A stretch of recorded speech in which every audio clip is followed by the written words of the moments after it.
देखो रिकॉर्डिंग का मैसेज क्या स्क्रीन शेयर है।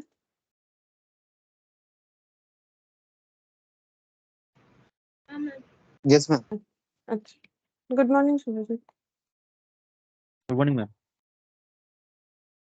तो देखो आज हम लोग स्टार्ट करेंगे सिंगल एंट्री, ठीक है।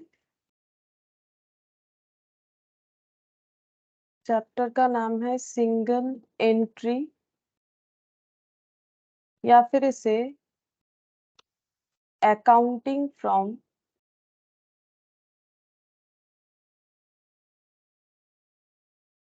इनकम्प्लीट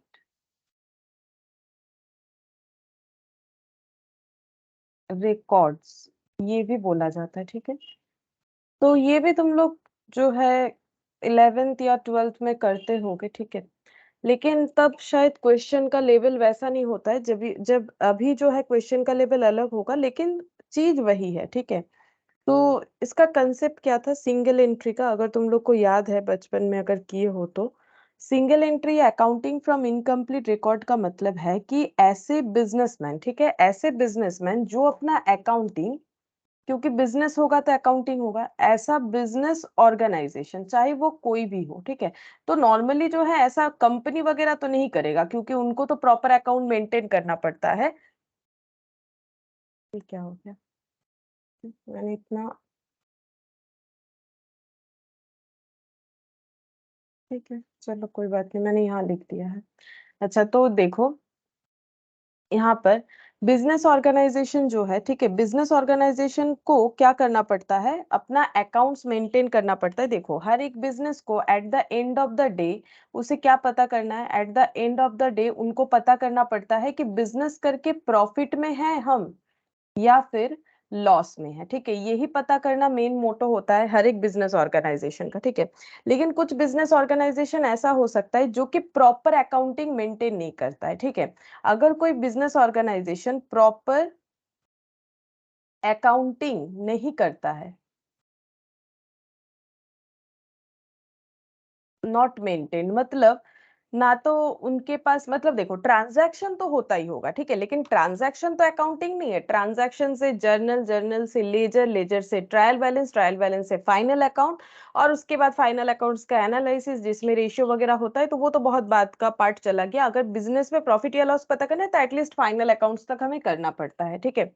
तो अगर कोई प्रॉपर अकाउंटिंग मेंटेन नहीं करता है, प्रॉपर अकाउंटिंग अगर मेंटेन नहीं होता है, तो उसके लिए बहुत मुश्किल है ये आइडेंटिफाई कर पाना कि उसका एसेट लाइबिलिटीज या फिर जो प्रॉफिट या लॉस है वो कितना हुआ है बिजनेस में, ठीक है। मतलब ट्रेडिंग से जीपी, अब अगर वो पता करना चाहिए कि ग्रॉस प्रॉफिट कितना है, नेट प्रॉफिट कितना है, एसेट कितना है, लाइबिलिटी कितना है, तो उसके लिए मुश्किल हो जाएगा, ठीक है।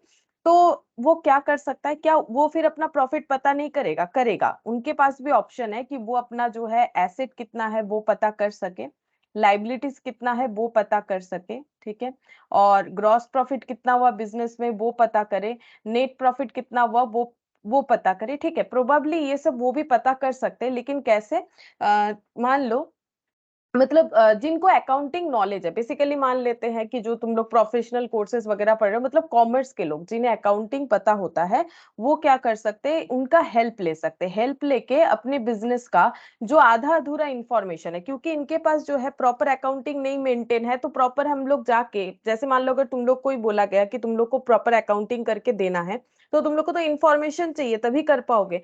तो जो भी इंफॉर्मेशन इनके पास है वो कलेक्ट करके क्या कर सकते हैं हम लोग, जो है अपना जो नॉलेज को अप्लाई करके इनके बिजनेस का प्रॉफिट लॉस जो है कैलकुलेट करके दे सकते हैं, ठीक है। तो हमें बेसिकली क्या क्या इंफॉर्मेशन चाहिए होगा, इस चैप्टर में हम लोग करने क्या वाले, इस चैप्टर में हम लोग यही करने वाले कि जो अपना प्रॉपर अकाउंटिंग मेंटेन नहीं करते हैं वो किस तरीके से जो है,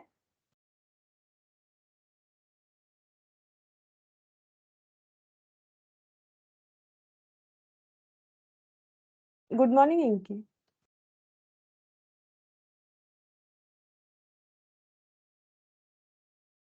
अच्छा देखो, तो जो प्रॉपर अकाउंटिंग मतलब प्रॉपर अकाउंटिंग मेंटेन नहीं करते हैं, फिर भी अपना बिजनेस का प्रॉफिट लॉस पता करना चाहते हैं, तो वो किस तरीके से कर सकते हैं, उसके लिए हम लोग ये चैप्टर पढ़ेंगे। इसीलिए चैप्टर का नाम है सिंगल एंट्री। मतलब या तो एंट्री करते ही नहीं है, मतलब अकाउंटिंग फ्रॉम इनकम्प्लीट, या फिर करते भी है तो आधा अधूरा।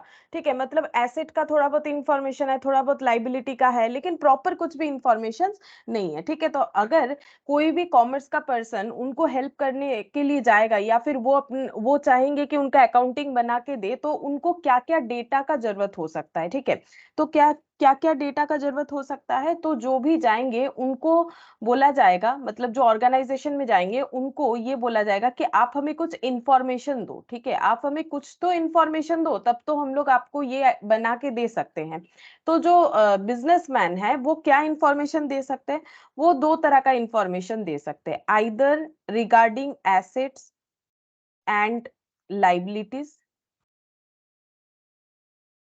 सिर्फ एसेट एंड लाइबिलिटीज, या फिर इनकम के बारे में भी थोड़ा थोड़ा दे दिया कि कहाँ से क्या इनकम हुआ, इनकम एक्सपेंसेस भी दे दिया, जैसे कि यहाँ सैलरी पे किए थे, ये किए थे, जो भी इंफॉर्मेशन उन्होंने रखा होगा। ठीक है, एंड एसेट्स का भी कुछ इंफॉर्मेशन दे दिया और लाइबिलिटीज का भी कुछ इंफॉर्मेशन दे दिया। ठीक है, तो या तो हो सकता है उन्होंने सिर्फ एसेट लाइबिलिटीज का इंफॉर्मेशन रखा है वो दे दिया, या फिर हो सकता है कि income expenses and asset liabilities सारे इंफॉर्मेशन दे दिए। ठीक है, अगर हम लोग के पास सिर्फ ये इंफॉर्मेशन गिवन होता है एसेट एंड लाइबिलिटीज का, देन हम लोग क्या बनाते हैं, देन हम लोग बनाते हैं स्टेटमेंट ऑफ अफेयर्स। ठीक है, स्टेटमेंट ऑफ अफेयर्स। ठीक है, तो स्टेटमेंट ऑफ अफेयर्स बनाते हैं, और स्टेटमेंट ऑफ अफेयर्स एक्चुअली ये एक मेथड है। ठीक है, स्टेटमेंट ऑफ अफेयर्स मेथड, इस मेथड से एसेट एंड लाइबिलिटीज के गिवन इंफॉर्मेशंस को यूज करके हम लोग क्या बताते हैं, हम लोग इनको बता के देते हैं इनके बिजनेस में इनका कितना प्रॉफिट हुआ या फिर लॉस हुआ। ठीक है, हम लोग क्या इंफॉर्मेशन फाइंड आउट करके देंगे, स्टेटमेंट ऑफ अफेयर्स मेथड को यूज करेंगे। उस मेथड में हम लोग क्या इंफॉर्मेशन यूज करेंगे, एसेट लाइबिलिटी, क्योंकि अगर हमें सिर्फ एसेट लाइबिलिटी का इंफॉर्मेशन प्रोवाइड किया जाएगा, देन हम लोग statement of affairs method use करेंगे, जिसके हेल्प से हम लोग इनको प्रॉफिट या लॉस जो भी है इनके बिजनेस का वो फाइंड आउट करके दे सकते हैं। तो हमें क्या सीखना है, हमें वो मेथड सीखना है। मतलब सिंगल एंट्री से फाइनल अकाउंट्स बनाने के लिए हम लोग एक मेथड हमें पता चल गया, फर्स्ट जो मेथड है that is statement of affairs method. ठीक है, अच्छा अगर वो कुछ ज्यादा इंफॉर्मेशन दे रहे हैं, मतलब एसेट लाइबिलिटी के साथ साथ इनकम एक्सपेंसेस ये सारे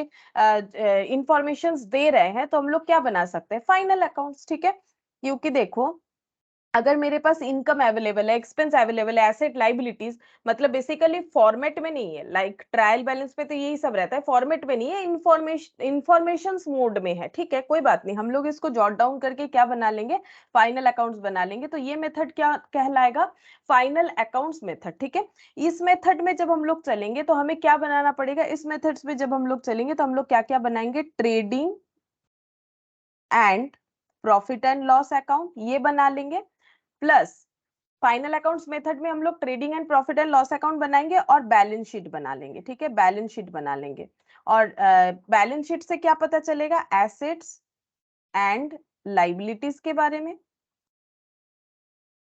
और ट्रेडिंग पीएल से क्या पता करेंगे, ट्रेडिंग से पता कर लेंगे ग्रॉस प्रॉफिट का, पीएल से पता कर लेंगे नेट प्रॉफिट का। तो ये जो है, अगर मैक्सिमम इंफॉर्मेशन हमें दिया जाएगा, मतलब क्वेश्चन में ऐसा रहेगा कि हमारे पास इनकम एक्सपेंस एसेट लाइबिलिटीज का डिटेल्स है, तब हम लोग ये बनाएंगे। ठीक है, हमें अगर बोलेगा कि नहीं सिर्फ बैलेंस शीट ही बना के दिखाओ, तो वो तो बात अलग है, वो तो क्वेश्चन जैसे बोलेगा वैसे करेंगे, लेकिन हम जो है कंसेप्ट समझाने का कोशिश कर रहे हैं। जो इंफॉर्मेशन हमें बिजनेसमैन से मिल रहा है, अगर वो इतने सारे इंफॉर्मेशन रखे, तो उन्हें हम लोग पूरा एक फाइनल अकाउंट्स बना के दे सकते हैं, trading PL and balance sheet. लेकिन अगर वो सिर्फ हमें एसेट एंड लाइबिलिटीज का ही इंफॉर्मेशन दे पा रहे हैं, देन हम लोग statement of affairs method use करके प्रॉफिट एंड लॉस अकाउंट उन्हें बना के दे सकते हैं। तो भी हम लोग उनको प्रॉफिट एंड लॉस बता देंगे, प्रॉब्लम नहीं है। ठीक है, प्रॉफिट और लॉस जो है दोनों केसेस में हम लोग बता देंगे। और यहाँ पर जो मेथड का नाम है स्टेटमेंट ऑफ अफेयर्स मेथड, हम लोग स्टेटमेंट ऑफ अफेयर्स जो है वो प्रिपेयर करेंगे। ठीक है, मेथड का नाम जो है हमें प्रिपेयर भी वही करना है, जैसे फाइनल अकाउंट्स मेथड में फाइनल अकाउंट्स प्रिपेयर करना है, just like that statement of affairs method में हमें स्टेटमेंट ऑफ अफेयर्स जो है वो रेडी करना है। तो स्टेटमेंट ऑफ अफेयर किस चीज का बनेगा, बेसिकली एसेट एंड लाइबिलिटीज का। ठीक है, एसेट एंड लाइबिलिटीज के इंफॉर्मेशंस को लिख के हम लोग जो स्टेटमेंट बनाएंगे that is called statement of affairs method. अच्छा देखो, अब ये वाला मेथड हम लोग पढ़ते हैं कि स्टेटमेंट ऑफ अफेयर्स मेथड जो है वो कैसे बनेगा। ठीक है, यहाँ पर लिखते हैं स्टेटमेंट, आज हम लोग यही वाला पढ़ेंगे पहले, स्टेटमेंट ऑफ अफेयर्स मेथड।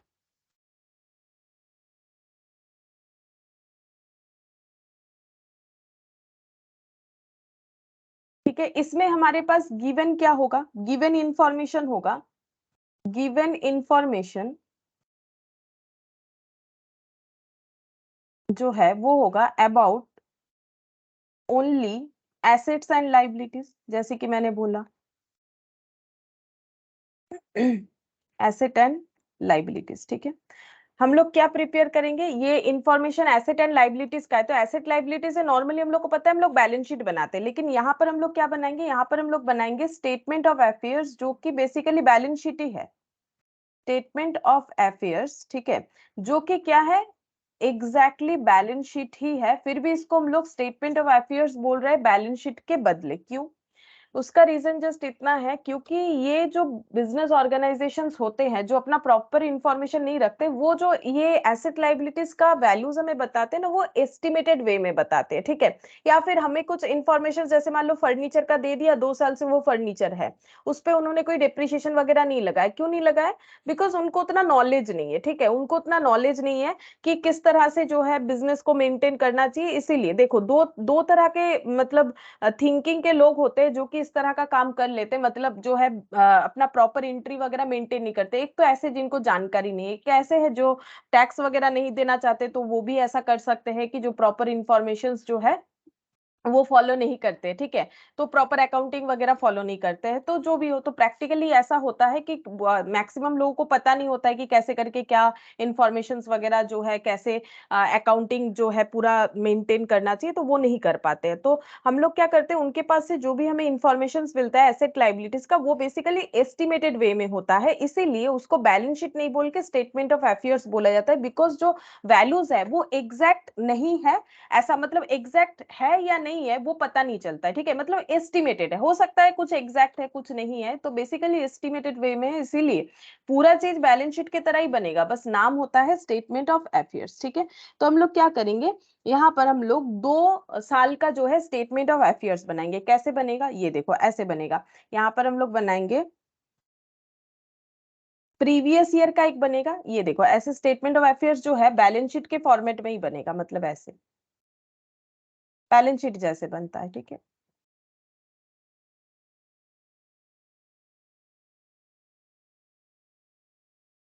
यहाँ पर प्रीवियस ईयर, यहाँ पर current year, previous year current year, यहाँ पर हो जाएगा एसेट्स, यहाँ पर हो जाएगा लाइबिलिटी। और हम लोग को एसेट और लाइबिलिटीज का इंफॉर्मेशन मिलता जाएगा, तो क्या क्या मिल सकता है, जैसे फिक्स्ड एसेट का इंफॉर्मेशन मिल जाएगा। फिक्स्ड एसेट में जैसे देखो लैंड हो गया, ठीक है, यहाँ बिल्डिंग हो गया, फर्नीचर हो गया, या फिर जैसे कि डेटर हो गया। ठीक है, डेटर हो गया, स्टॉक हो गया, ये सब इंफॉर्मेशन जो है मिलेगा। ठीक है, तो वो प्रीवियस ईयर का भी मिलेगा, करेंट ईयर का भी मिल जाएगा। ठीक है, और लाइबिलिटी साइड में हमें क्या क्या इंफॉर्मेशन मिल सकता है, लाइबिलिटी साइड में जैसे नॉन करेंट लाइबिलिटी और करेंट लाइबिलिटी। ठीक है, इसको भी चाहो तो तुम लोग ऐसे जो है ऐसे लिख सकते हो, फिक्स्ड एसेट और ये जो है ये करेंट एसेट, ऐसे लिख सकते हो। ठीक है, ये इंडिविजुअली अगर नहीं लिखना चाहो तो मत लिखो। तो बेसिकली हमें फिक्स्ड एसेट और करेंट एसेट का जो है डिटेल्स मिल जाएगा। कैसे मिलेगा, क्योंकि वो तो बिजनेसमैन प्रोवाइड करेंगे ना, क्योंकि मैंने पहले ही तो बोला इस ये मेथड तभी फॉलो कर सकते हैं अगर हमें एसेट लाइबिलिटीज का इंफॉर्मेशन बिजनेसमैन से मिलेगा। तो हम लोग को एसेट ये रहा, टोटल एसेट का इंफॉर्मेशन हमें मिल जाएगा। ठीक है, और लाइबिलिटी में नॉन करेंट लाइबिलिटी और करेंट लाइबिलिटी का इंफॉर्मेशन हमें मिल जाएगा। ठीक है, अच्छा, अब क्या हम लोग इससे इसको बैलेंस करेंगे तो हमें क्या मिलेगा बोल सकते हो, यहाँ पर कुछ तो मिसिंग है, बोलो यहाँ पर हमें क्या मिल जाएगा। जब हम लोग टोटल एसेट से यहाँ पर नॉन करेंट लाइबिलिटी और करेंट लाइबिलिटी को माइनस करेंगे तो हमें क्या मिलेगा बोल सकते हो, कैपिटल। कैपिटल, करेक्ट, कैपिटल मिलेगा बैलेंसिंग फिगर करके। तो हमें दोनों साल का ही मिल जाएगा, इस मतलब इंडिविजुअली एक एक कॉलम को बैलेंस करेंगे, करंट ईयर का करेंगे करंट ईयर वाला मिल जाएगा, प्रीवियस ईयर का करेंगे प्रीवियस ईयर का मिल जाएगा। अच्छा, अब हम लोग अगर एक कैपिटल अकाउंट बना लेते हैं, ठीक है। अच्छा, अकाउंट तो बनाएंगे, मुझे एक बात बोलो, क्या ओपनिंग कैपिटल और क्लोजिंग कैपिटल का जो फिगर है उसको देख के हम लोग बता सकते हैं बिजनेस में प्रॉफिट हुआ कि लॉस हुआ? क्या बता सकते हैं, बोलो? ओपनिंग मतलब ये तो ओपनिंग कैपिटल हो जाएगा ना प्रीवियस ईयर का, ये क्लोजिंग कैपिटल, क्या ये देख के हम लोग बता सकते हैं बिजनेस में प्रॉफिट हुआ है कि लॉस हुआ है? नहीं बता सकते। जैसे मान लो, जब इस साल हम लोगों ने बिजनेस स्टार्ट किया था, हमारे पास 1000 रुपीज था, जब हमारा ये साल कंप्लीट हुआ तो हमारे पास 1500 है, तो ये 500 कहाँ से आया होगा? ये ओपनिंग कैपिटल, हम लोगों ने इतना देके बिजनेस स्टार्ट किया था और हमारे पास इतना capital at the end of the year बचा, तो फिर ये दोनों का डिफरेंस हमें क्या बता रहा है, बोलो? कैपिटल का डिफरेंस हमें क्या बताता है? कैपिटल कैसे बढ़ता है, बोलो? कैपिटल कैसे बढ़ सकता है बिजनेस में? कैपिटल कैसे बढ़ता है? सिंपल सेंस लगाओ, कैपिटल कैसे बढ़ता है? प्रॉफिट से। प्रॉफिट से। और अगर कम होगा तो लॉस से। और एक रीजन से भी कैपिटल बढ़ सकता है, अगर हम लोग कोई कैपिटल इंट्रोडक्शन करते हैं तो, और अगर कुछ ड्राइंग्स करते हैं तो कैपिटल कम हो सकता है ना? तो यही तो तुम लोग सोल प्रोप्राइटरशिप जो है उसमें पढ़ते हो, तब लिखते हो, ठीक है। अब हम लोग क्या करेंगे, हम लोग अपना एक कैपिटल अकाउंट बना लेंगे। स्टेटमेंट ऑफ अफेयर्स मेथड में हम चल रहे हैं फिर से, ठीक है।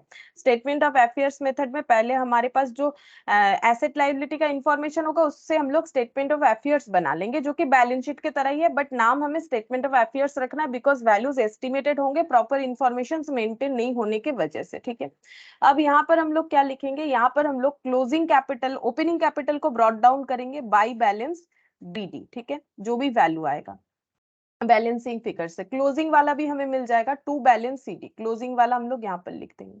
अच्छा, अब अगर कोई कैपिटल इंट्रोडक्शन होगा तो उसका एंट्री क्या होता है? कैश टू कैपिटल, तो कैश अकाउंट बोल के यहाँ पर आ जाएगा। अगर कोई इंट्रोडक्शन होगा तो यहाँ पर लिख देते हैं एडिशनल कैपिटल, अगर बिजनेस में मिडिल में कहीं दिया गया है तो ये हम लोग लिख लेंगे। ये कौन बताएगा? बिजनेसमैन ही बताएगा इसका इंफॉर्मेशन, ठीक है। अच्छा, फिर यहाँ पर हम लोगों का कोई ड्राइंग्स होगा तो हम लोग उसको यहाँ पर लिख लेंगे टू कैश ड्राइंग्स। जैसे कि मैंने 2 पॉइंट बताया ना कि बिजनेस में कैपिटल कैसे बढ़ सकता है, मेनली प्रॉफिट या लॉस से बढ़ या घट सकता है, लेकिन इसके अलावा भी फॉर ड्राइंग्स ये कम हो सकता है एंड फॉर कैपिटल इंट्रोडक्शन ये इंक्रीज हो सकता है, ठीक है। तो ये हो गया। अच्छा, ये सब जब हम लोग टोटल कर लेंगे तो हमारा प्रॉफिट या लॉस हमें पता चल जाएगा कि बिजनेस में हमारा प्रॉफिट आया या लॉस आया। अगर प्रॉफिट आएगा तो इधर दिखेगा, ठीक है, इधर दिखेगा, क्योंकि कैपिटल बढ़ेगा ना। एंट्री क्या होता है, सोचो, पीएल डेबिट टू कैपिटल, तो अगर प्रॉफिट हुआ तो इधर होगा, लेकिन इन केस अगर लॉस हुआ, वो भी तो हो सकता है, लॉस भी तो हो सकता है, तो इधर आएगा, ठीक है। ये हो जाएगा। अगर प्रॉफिट हुआ बिजनेस में तो ये होगा, और अगर लॉस हुआ बिजनेस में तो इधर आ जाएगा, ठीक है, सिंपल, और कुछ भी नहीं, ठीक है। तो ये हम लोग का स्टेटमेंट ऑफ अफेयर्स मेथड जो हम लोग देख रहे थे, ये हम लोग का इस तरह से कैलकुलेट होगा, और कुछ भी नहीं करना है। तो ये स्टेटमेंट ऑफ अफेयर्स मेथड, और उसके बाद ये वाला हम लोग नेक्स्ट क्लास में करेंगे। आज हम लोग यही वाला मेथड देखेंगे और इससे रिलेटेड क्वेश्चंस जो है वो फॉलो करेंगे। तो सबसे पहले इलास्ट्रेशन 1 देखो, यहाँ पर क्या बोला है, asset and liabilities of mister x. बोलो कौन से मेथड से करना पड़ेगा हमें? एसेट एंड लाइबिलिटीज का इंफॉर्मेशन दिया हुआ है तो स्टेटमेंट ऑफ अफेयर्स मेथड से हमें करना पड़ेगा, ठीक है। स्टेटमेंट ऑफ अफेयर्स मेथड से हम लोग करेंगे, मतलब हम लोग एक स्टेटमेंट ऑफ अफेयर्स बनाएंगे, मतलब बेसिकली बैलेंस शीट ही बनाएंगे, ठीक है। देखो 2 साल का दिया हुआ है, होना चाहिए तभी हम लोग कर सकते हैं। ये देखो 2 साल का दिया हुआ है, क्यों 2 साल का हमें चाहिए? अगर हमारे पास 2 साल मतलब क्या, 2 से ज्यादा, मतलब एक ओपनिंग एक क्लोजिंग चाहिए। अब गैप 1 ईयर हो या more than 1 year, more than 1 year का भी क्वेश्चन आएगा। तो अगर हमें दो मतलब ओपनिंग एंड क्लोजिंग कैपिटल मिलने के लिए ओपनिंग और क्लोजिंग एसेट नहीं दिया हुआ रहेगा तो हम लोग किस तरह से प्रॉफिट निकाल सकते? तब तो नहीं निकाल सकते, है ना। तो यहाँ पर दिया है, देखो एसेट दिया है building, furniture, inventory, sundry debtor, cash at bank, cash in hand. लेकिन ये जो बिल्डिंग है यहाँ पर एक क्वेश्चन मार्क दिया है, एक फर्नीचर जो है यहाँ पर एक क्वेश्चन मार्क दिया है, मतलब ये हमें खुद से फाइंड आउट करना पड़ेगा। अच्छा, इसके बाद दिया है लाइबिलिटीज, उसमें लोन दिया है, सन्ड्री क्रेडिटर दिया है। Decided to depreciate building by 2.5% per annum and furniture by 10% per annum. One life insurance policy of the proprietor was matured during the period and the amount 40,000 is retained in the business. बोल रहा है कि decide ये किया गया है कि depreciate करना है बिल्डिंग को 2.5% पर एनम, फर्नीचर को 10% पर एनम। मतलब ये इंफॉर्मेशन से हम लोग ये क्वेश्चन मार्क को फिलअप कर लेंगे, ठीक है, क्योंकि हमें पता है कि बिल्डिंग पे कितना डिप्रिशिएशन लगा है और फर्नीचर पे कितना लगाया गया है, ये इन्होंने बता दिया। डिसाइड टू डिप्रिशिएट, ठीक है। अब ये डिसाइड किसने किया, ये हो सकता है मिस्टर एक्स ने किया या फिर जो अकाउंटेंट कर रहे हैं उन्होंने, कोई भी किया है, उससे हमें कोई प्रॉब्लम नहीं है। वो अब बोल रहा है कि one life insurance policy of proprietor, मतलब मिस्टर एक्स का एक लाइफ इंश्योरेंस पॉलिसी था जो कि मैच्योर हो गया है, and the amount 40,000 is retained in the business. और वो जो पैसा आया ना पॉलिसी मैच्योर होके 40,000, वो उन्होंने अपने बिजनेस पे काम पे लगा दिया। Proprietor took 2,000 per month for meeting family expenses, तो उन्होंने 2,000 पर मंथ जो है फैमिली एक्सपेंसेस पे करने के लिए, मतलब फैमिली एक्सपेंसेस बियर करने के लिए उन्होंने इतना करके ड्रॉ किया होगा पर मंथ, ठीक है। प्रीपेयर स्टेटमेंट ऑफ अफेयर्स बता ही दिया है, प्रीपेयर स्टेटमेंट ऑफ अफेयर्स, ठीक है, as on 31st March 2001 and 31st March 2002, ठीक है। तो स्टेटमेंट ऑफ अफेयर्स बनाएंगे। स्टेटमेंट ऑफ अफेयर्स का मतलब है हम लोगों को सिंपल एसेट और लाइबिलिटीज के इंफॉर्मेशंस को जो है लिखते जाना है, ठीक है। तो यहाँ पर लिखते हैं स्टेटमेंट ऑफ अफेयर्स,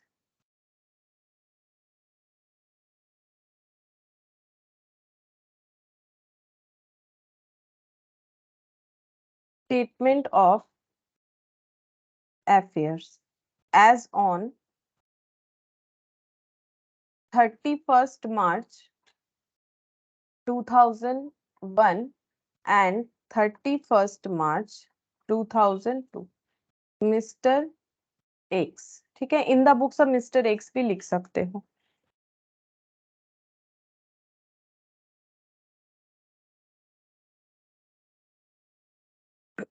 तो जैसे मैंने बताया है कॉलम वैसे ही बना लो, ठीक है। अच्छा, यहाँ पर हम लोग लिखेंगे एसेट्स, यहाँ पर हम लोग लिखेंगे लाइबिलिटीज। अच्छा, ईयर 2 साल का अलग अलग लिख लो, 31st March 2001, 31st March 2002, 31st March 2001, 31st of March 2002। अच्छा, तो सबसे पहले एसेट साइड में कुछ नहीं, जस्ट लाइन बाय लाइन देख देख के लिखना ही है। बिल्डिंग 1 लाख और ये क्वेश्चन मार्क, तो यहाँ पर लिखते हैं बिल्डिंग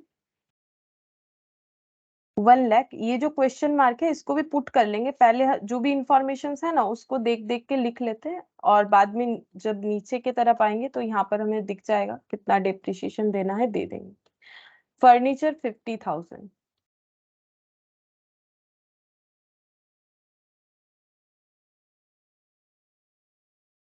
के बाद है inventory 120, 270,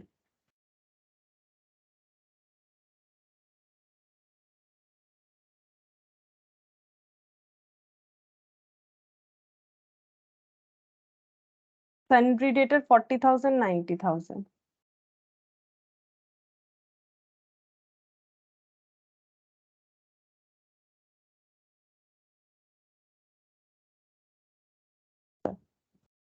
cash at bank 70, 85,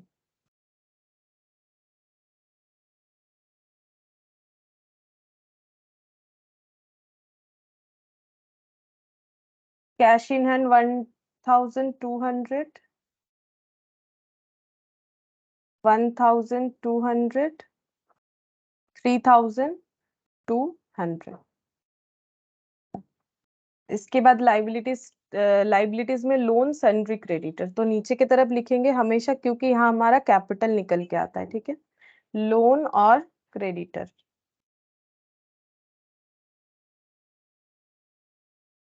sundry,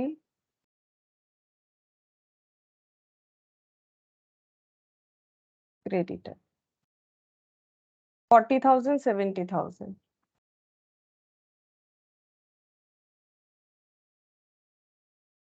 1 lakh और 80,000।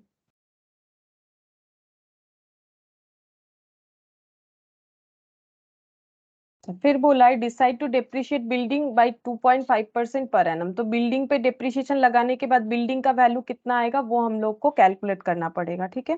तो हम लोग एक काम कर सकते हैं, या तो वर्किंग नोट बना के कैलकुलेट कर लो, या फिर यहाँ पर वर्किंग नोट बना के दिखा देते हैं, ठीक है। Working note number 1, building, building का कितना आ जाएगा आफ्टर डिप्रिशिएशन? 2.5% डिप्रिशिएशन लगेगा, तो बिल्डिंग था कितना? 1 लाख। लेस कर दो डिप्रिशिएशन 2.5%, तो कितना आ जाएगा?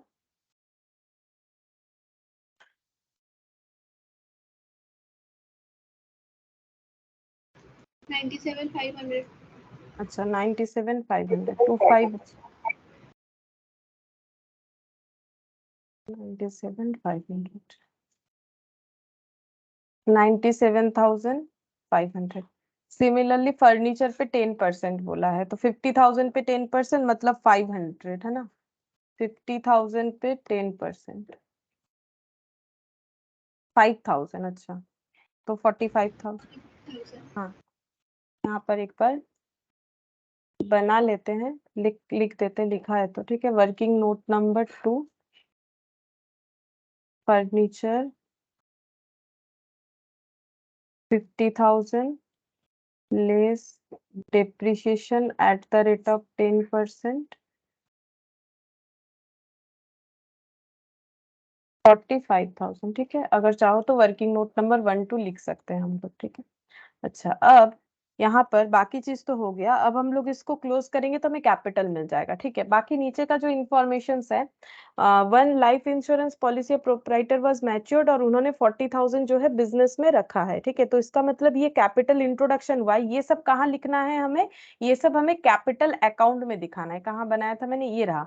अगर कोई कैपिटल इंट्रोडक्शन वाई या फिर कोई ड्रॉइंग्स वाई, ये सब हम लोग कैपिटल अकाउंट्स में दिखाएंगे, ठीक है। तो ये कैपिटल अकाउंट्स में क्यों दिखा रहे हैं हम बता देते हैं। देखो, क्या हम लोग यहाँ नहीं दिखाते? जब तुम लोग सोल प्रोप्राइटर करते हो, कैपिटल प्लस नेट करते हो, लेकिन वहां हमारे पास सारे इन्फॉर्मेशन रहते तभी करते हैं हम लोग। अभी क्या करेंगे? सिंपल हमारे इन्फॉर्मेशन, अवेलेबल इन्फॉर्मेशन को एड ऑन करके हम लोग ये निकाल लेंगे कि हम लोग का ओपनिंग और क्लोजिंग कैपिटल कितना था, ठीक है। फिर उसका जो डिफरेंस है उसको यूज करके हम लोग बताएंगे कि हम लोग का प्रॉफिट या लॉस क्या हुआ है। उस चीज को यहाँ पर अप्लाई नहीं करेंगे, ठीक है।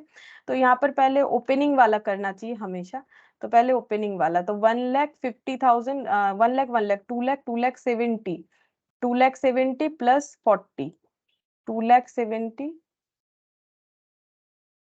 Plus 40,000 plus 71,200, 3,81,200 minus 1 lakh minus 40,000। तो यहाँ पर कैपिटल ओपनिंग वाला आ जाता है बैलेंस करके 2,41,200, ठीक है। एक बार तुम लोग भी देखते जाओ, कुछ गलत कैलकुलेशन हो जाए तो मुझे बताओ। 97,500, 45,000, 270, 90,000, 85,000, 3,200, 5,90,700 माइनस 80 और 70 मतलब 1,50,000, 4,40,700।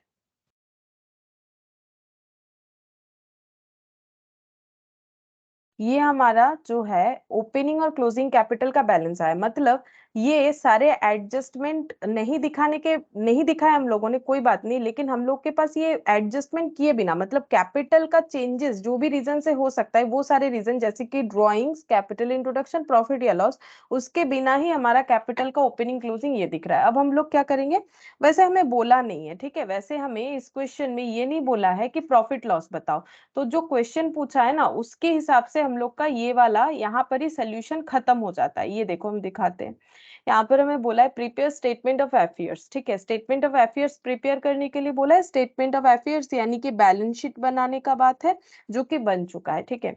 लेकिन इसके बाद इलास्ट्रेशन जब 2 में हम लोग जाते हैं, देखो उसमें बोला है take figures given in illustration 1। Illustration 1 में जो डेटा है, find out profit of mister X for the year ended 31 March 2002। हमें प्रॉफिट निकाल के दिखाने के लिए बोला गया है। अब हम लोग क्या करेंगे? प्रॉफिट भी इसका निकाल लेंगे। तो ये हम इलास्ट्रेशन 2 दे देते हैं, उसमें हमें प्रॉफिट निकाल के दिखाने के लिए बोला गया है। तो यहाँ पर हम लोग बनाएंगे capital account, capital account.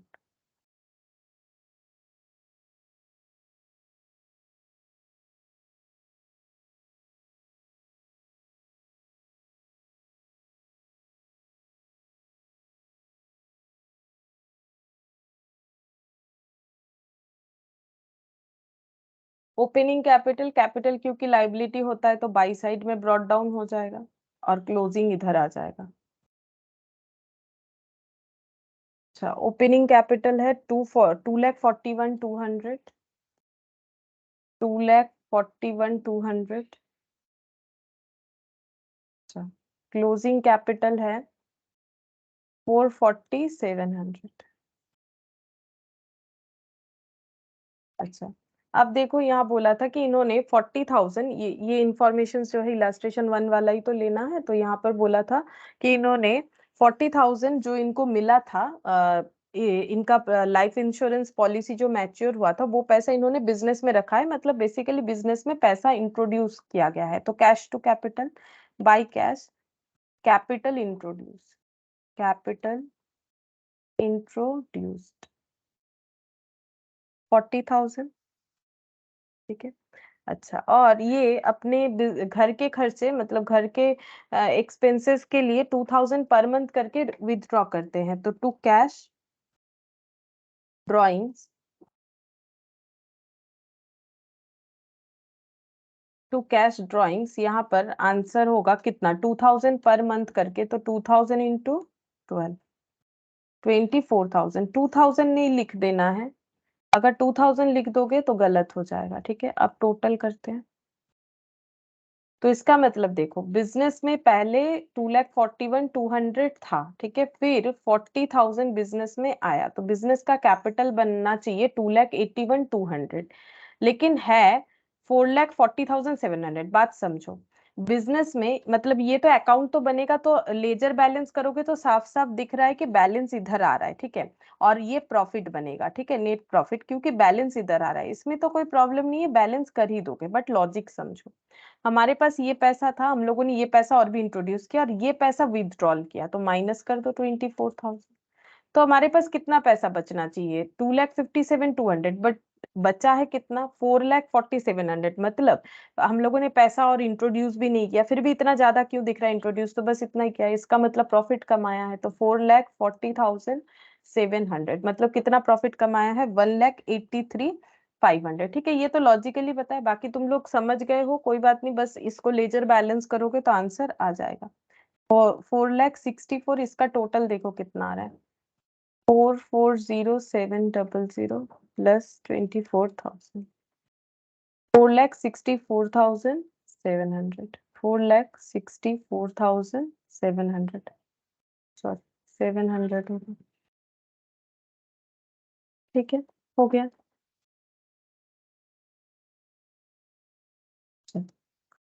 Next, illustration 3। अच्छा, ये पार्टनरशिप वाला ये हम लोग करेंगे, आज ही करेंगे, इसके पहले इलास्ट्रेशन 4 कर लेते हैं, जिसमें जो आसान है स्टेटमेंट ऑफ अफेयर्स, ठीक है, उसके बाद हम लोग जो है इलास्ट्रेशन 3 करेंगे। अच्छा, इलास्ट्रेशन 4 में क्या बोला है, देखो, the income tax officers on assessing the income of Sri Moti for financial year 2000, 2001 and 2001, 2002 feels that Sri Moti has not disclosed the full income। तो इनकम टैक्स, जैसे मैंने बोला था ना कि कोई कोई टैक्स को हाइड करने के लिए भी ना प्रॉपर जो है अपना अकाउंटिंग मेंटेन नहीं करता है, ताकि प्रॉफिट वगैरह जो है टैक्स ऑफिसर को प्रॉपरली पता ना चले, तो यहाँ पर वही बोला है, देखो, मतलब ऐसा ही एक इंसिडेंट है, इनकम टैक्स ऑफिसर ने एसेस किया श्री मोती का जो है फाइनेंशियल अकाउंट्स 2 साल का, 2000 एंड 2001, 2001 एंड 2002, और उनको ऐसा लग रहा है कि, क्योंकि देखो, मतलब लग रहा है इसीलिए क्योंकि इनके पास तो कोई प्रॉपर इंफॉर्मेशन है नहीं कि मतलब पूरे एकदम एग्जैक्टली अभी बता दे कि गलत है कि सही है, कि गलत फाइनेंशियल अकाउंट बना रखा है, बनाया तो कुछ नहीं है ना, तो इसलिए इनको लग रहा है कि मिस्टर मोती जितना अपना प्रॉफिट इनकम बता रहे हैं ना, ये शायद पूरा डिस्क्लोज नहीं कर रहे, इनका इनकम इससे भी ज्यादा है, ऐसा इनको टैक्स ऑफिसर को लगता है। He gives you the following particulars of asset and liability of Sri Moti as on 1st April 2000 and 1st April 2002, ठीक है, तो इन्होंने क्या किया है, तुम लोगों को जो है श्री मोती का एसेट और लाइबिलिटी का इंफॉर्मेशन जो भी इन्हें मिला है वो दे दिया है, मतलब बेसिकली हमें इनका क्या बना के देना होगा, इनका मतलब हमें ये फाइंड आउट करना पड़ेगा कि जो इनकम वो दिखा रहे हैं वो सही है कि गलत, तो इसीलिए श्री मोती से उन्होंने इंफॉर्मेशन लिया, तो श्री मोती ने उनको एसेट लाइबिलिटी का इंफॉर्मेशन दिया है। एसेट में cash in hand, inventory, sundry debtor, land and building, wife's jewellery liabilities में owing to Moti's brother sundry creditor, ठीक है। ये कब कौन सा वाला, ये एसेट लाइबिलिटी है 2000 वाला, ठीक है। फिर 2002 का दिया है, देखो मतलब ये 2000 2001 का और ये 2001 2002 का दिया है। Cash in hand, inventory, sundry debtor, land and building, motor car, wife's jewellery, loan to Moti's brother और लाइबिलिटीज में सन्ड्री क्रेडिटर। फिर बोल रहा है during the 2 years the domestic expenditure was 4000, मतलब 2 years मतलब ये 2 साल का डेटा है ना, ये 2 साल में इन्होंने अपने पर्सनल खर्चे के लिए 4000 पर मंथ विथड्रॉल किया है। The declared income of the financial year, और श्री मोती ने जो इनकम टैक्स ऑफिसर को अपना मतलब इनकम डिस्क्लोज किया है वो 2001 के लिए इतना, और 1,23,000 2001 2002 के लिए, ठीक है। अब state whether the income tax officer contention is correct और नॉट, मतलब explain by giving your workings, मतलब बोल रहा है कि इनकम टैक्स ऑफिसर को जो लग रहा है कि गलत है, मतलब इनको और भी इनकम होता है बट ये डिस्क्लोज नहीं कर रहे हैं, वो हम लोग कैसे पता करेंगे। तो जो श्री मोती है उनके हिसाब से 2 साल का ये इनकम है, हमें 2 साल का इनकम निकाल के मतलब प्रॉफिट देखना पड़ेगा कितना हो रहा है, तो हम लोग को पता चल जाएगा। अगर ये अमाउंट से ज्यादा है तो इसका मतलब वो डिस्क्लोज नहीं कर रहे, बात सही है इनकम टैक्स ऑफिसर का। तो हमें बोला नहीं कि क्या प्रिपेयर करना है, लेकिन हमारे पास जब इंफॉर्मेशन सिर्फ एसेट और लाइबिलिटीज का है तो हम लोग अपना बनाएंगे स्टेटमेंट ऑफ अफेयर्स, ठीक है। तो इलास्ट्रेशन फॉर हम लोग स्टार्ट करते हैं। मिस्टर मोती statement of affairs for the year ended for the year as on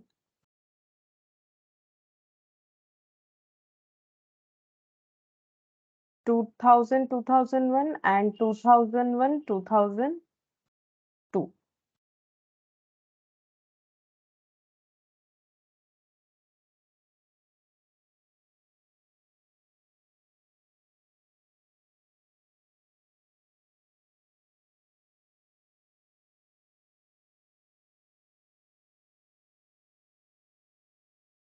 assets, liabilities,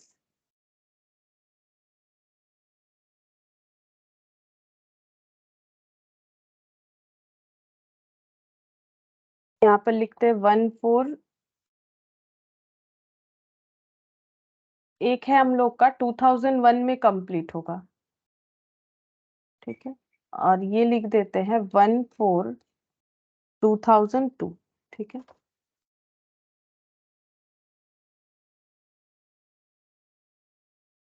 two thousand 2002, ठीक है।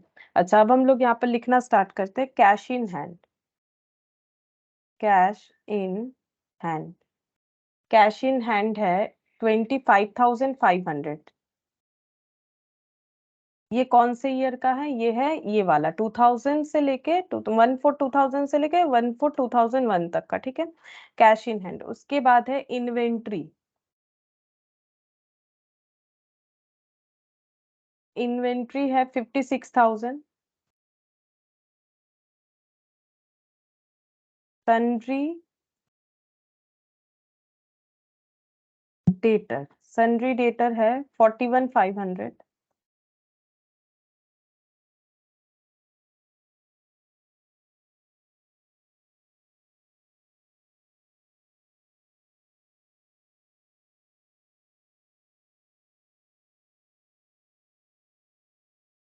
सन्ड्री डेटर के बाद land and building, land and building,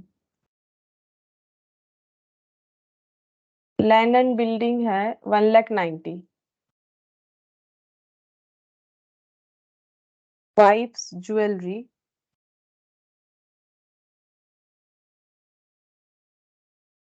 wife's jewellery है यहाँ पर 75,000।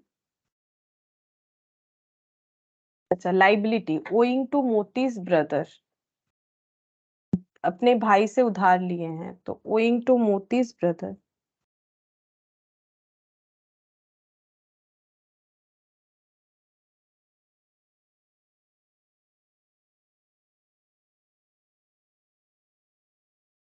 owing to Moti's brother 40,000। सिर्फ यही वाले कॉलम में क्यों लिख रहा है? क्योंकि देखो डेटा इसी साल का है, तो जैसा जिस क्वेश्चन में प्रेजेंटेशन रहेगा वैसे ध्यान से हमें लिखना पड़ेगा, ठीक है। और नेक्स्ट बोला है सन्ड्री क्रेडिटर 35,000। Sundry creditor 35,000। फिर यहाँ पर 1/4/2002 कैश इन हैंड 16,000। तो देखते हैं क्या हम लोगों ने कैश इन हैंड लिखा है पहले। हाँ लिखा है, यहाँ पर लिख देंगे 16,000। अच्छा, इसके बाद इन्वेंट्री 91,500। इन्वेंट्री लिखा हुआ है, बस यहाँ पर लिखेंगे 91,500। Sundry debtor 52,500। Sundry debtor 52,500। अच्छा, लैंड एंड बिल्डिंग 1,90,000।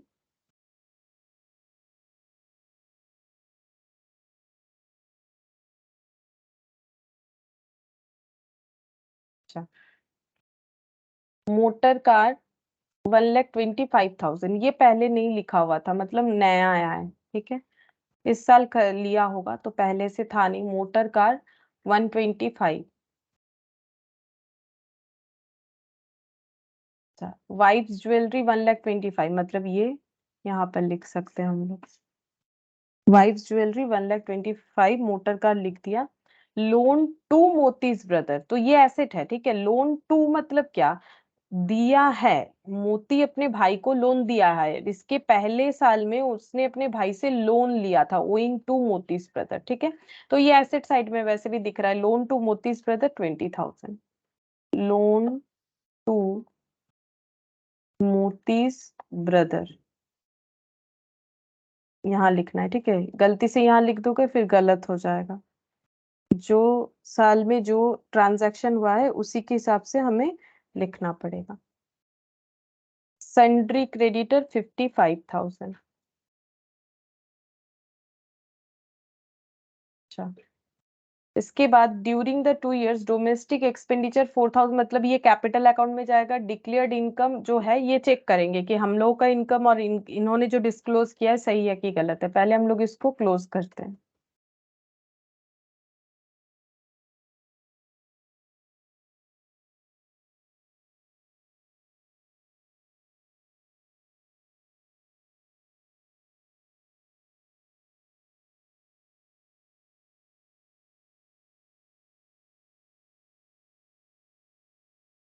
तो देखते हैं कितना बनता है। 25,500 पहले ये वाला, 56,000, 41,500। 388। अच्छा, मतलब 3 लाख टोटल। Yes, ma'am. 3,88,000। हाँ मैम। और माइनस करके देख लो कितना होता है। 3,13,000।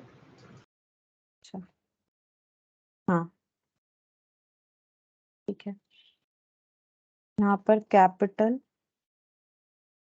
Balancing figure 3,13,000। और ये वाला 6,20,000। 6,20,000। और कैपिटल 5,65,000। अच्छा, 5,65,000। ठीक है, 5,65,000 सही बात है, ठीक है। तो ये हम लोग का जो है स्टेटमेंट ऑफ अफेयर्स बन गया। अब ओपनिंग क्लोजिंग कैपिटल मिल गया। अब हम लोग क्या करेंगे, यहाँ पर कैपिटल अकाउंट बना के चेक करेंगे कि बिजनेस में कितना प्रॉफिट या लॉस है और उन्होंने क्या डिस्क्लोज किया है। अच्छा, तो सबसे पहले बनाएंगे अपना capital account.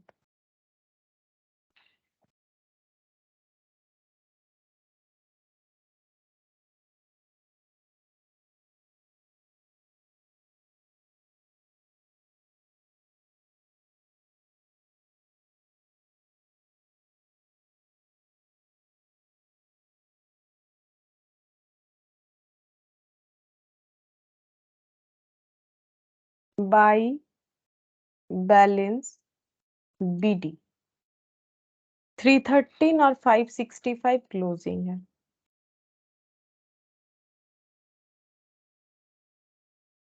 To balance CD 5,65,000, ठीक है। अच्छा, यहाँ पर नेक्स्ट बोला है ड्यूरिंग द 2 ईयर्स में बोल रहा है कि द डोमेस्टिक एक्सपेंडिचर वाज 4,000, मतलब ड्रॉइंग्स हुआ है, तो यहाँ पर लिखेंगे टू कैश ड्रॉइंग्स, ठीक है।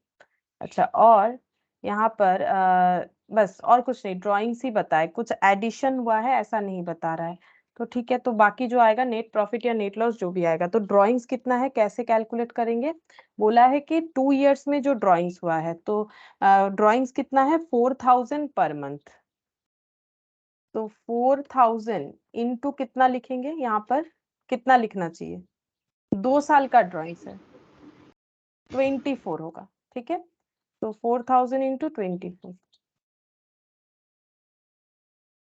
9,60,000, तो 9,06,000 3,00,000 96,000 होगा। और 96,000 होगा। अच्छा,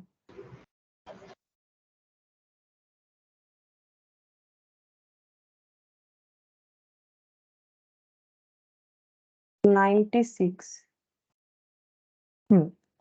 96,000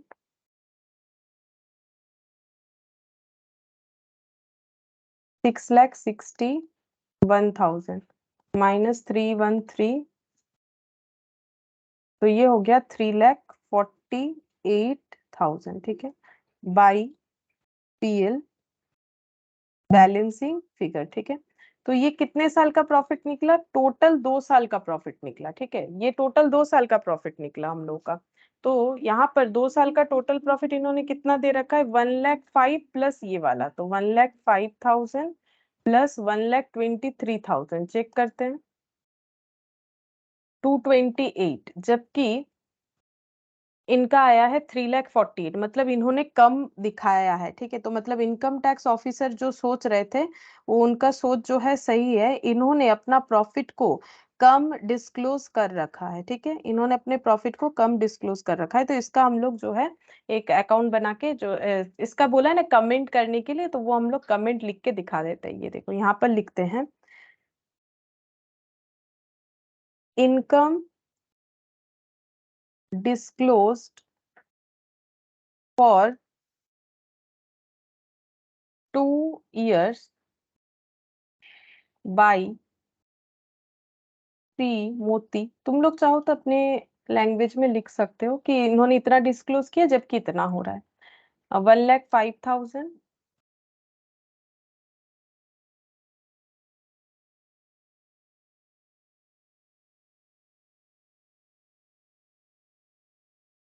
और 1,23,000।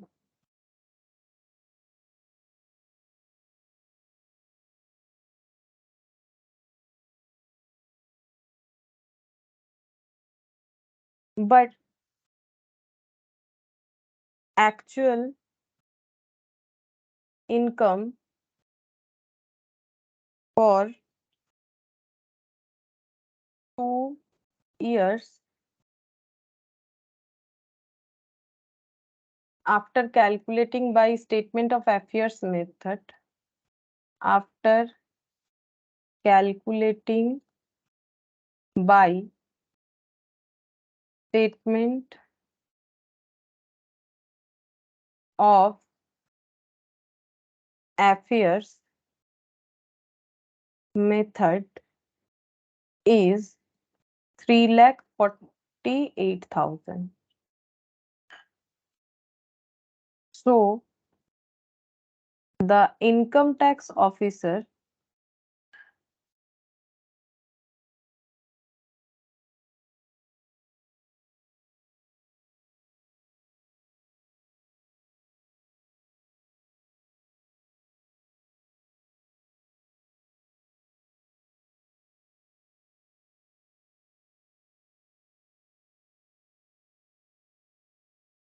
that Sri Moti has not declared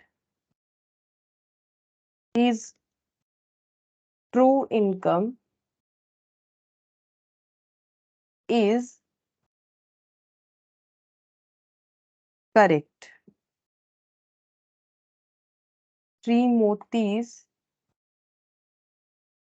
true income is excess of the disclosed income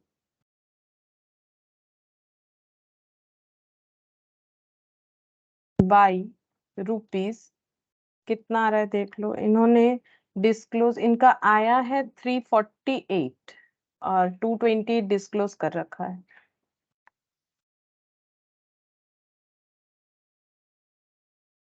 इसका डिफरेंस कितना आएगा? 120, ठीक है। मतलब रुपीज 120 इन्होंने, सॉरी मतलब रुपीज 1,20,000 और क्या, तो रुपीज 1,20,000 इन्होंने कम डिस्क्लोज किया है। तो इनकम टैक्स ऑफिसर ने जो सोचा था वो सही है कि इन्होंने अपना प्रॉपर डिस्क्लोज ऑफ इनकम नहीं कर रखा है, ठीक है। तो ये हो गया। अच्छा, इसके बाद हम लोग क्वेश्चन जो है ये वाला करेंगे।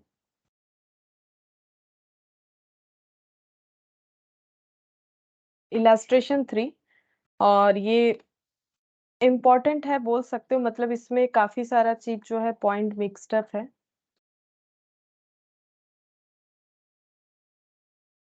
देखो क्या बोला है, A and B are in partnership, मतलब ये जो है पार्टनरशिप वाले लोग हैं जिन्होंने सिंगल एंट्री फॉलो किया है।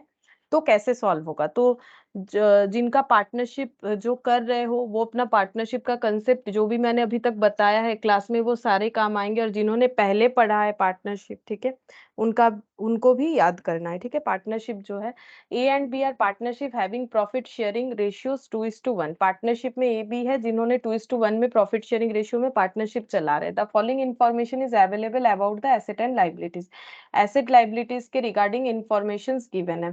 क्या क्या इन्फॉर्मेशन गिवन है? फर्नीचर, जिसपे यहाँ पर जो है क्वेश्चन मार्क है, मतलब ये हमें फाइंड आउट करना पड़ेगा, कर लेंगे शायद, डिप्रिशिएशन होगा। Advance, creditor, debtor, inventory, loan, cash at bank. अब ये यहाँ ना हमें बताया नहीं कौन सा एसेट कौन सा लाइबिलिटी, बट हमें पता है, ठीक है, फर्नीचर एसेट होता है। अगर हम लोग किसी को एडवांस, एडवांस का मतलब क्या होगा ये बताओ, एसेट में जाएगा कि लाइबिलिटी में जाएगा? ये कभी कभी बहुत से लोगों को कंफ्यूजन होता है। ऐसे एडवांस किधर जाएगा, एसेट में जाएगा कि लाइबिलिटी में जाएगा? एसेट में जाएगा। एडवांस का मतलब होता है लोन्स एंड एडवांसेस का मतलब होता है, एडवांस का मतलब ही एसेट होगा, ठीक है, एडवांस कर रहे हैं या फिर लोन दे रहे हैं।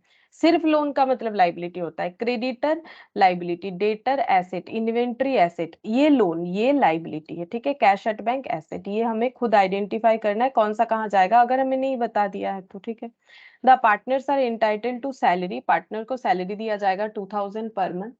दे कंट्रीब्यूटेड प्रोपोर्शनेट कैपिटल, इस लाइन का मतलब क्या होता है कि ये अपना कैपिटल कैसे कंट्रीब्यूट करते हैं? प्रोपोर्शनेट वे में। प्रोपोर्शनेट मतलब प्रॉफिट शेयरिंग रेशियो में, जितना इनका प्रॉफिट शेयरिंग रेशियो है ये कैपिटल उस हिसाब से जो है कंट्रीब्यूट करते हैं। मतलब जैसे देखो ए बी का प्रॉफिट शेयरिंग रेशियो है 2:1, ठीक है। अगर इनका कैपिटल 100 है, हम एक एग्जाम्पल दे रहे हैं, 100 नहीं 150 करते हैं, ठीक है। देखो अगर टोटल कैपिटल 150 है तो ए ने कितना दिया होगा, बी ने कितना दिया होगा? ए ने दिया होगा 2/3 और बी ने दिया होगा 1/3, ठीक है। अगर 2:1 है, शायद मैंने 2:1 ही देखा, एक बार चेक करते हैं, हाँ 2:1, तो इसका मतलब 100 और ये हो जाएगा 50। तो ये होता है प्रोपोर्शनेट का मतलब। प्रोपोर्शनेट मतलब according to profit sharing ratio. Interest is paid 6% on capital and charge at the rate of 10% on drawings. तो पार्टनरशिप डीड बना हुआ होगा, इंटरेस्ट ऑन कैपिटल देना पड़ेगा, मतलब फर्म से इनको पार्टनर को मिलता है 6%, और ये अगर कभी भी ड्रॉइंग्स करते हैं तो 10% ड्रॉइंग्स इन्हें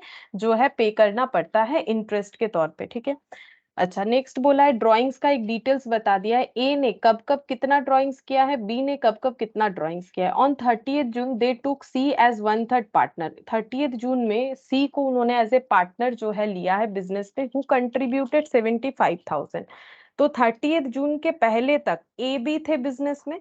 मतलब ईयर देखो कहाँ से कहाँ तक चल रहा है। अगर ईयर जो है हमारा 1 अप्रैल से 31 मार्च तक चलता है, 2002 तक, 1 अप्रैल 2001, तो इन्होंने 30th जून में मतलब यहाँ पर 30 जून तक, यहाँ तक बिजनेस में ए बी था, इसके बाद से बिजनेस में ए बी सी हो जाएगा, ये कंसेप्ट आएगा, ठीक है।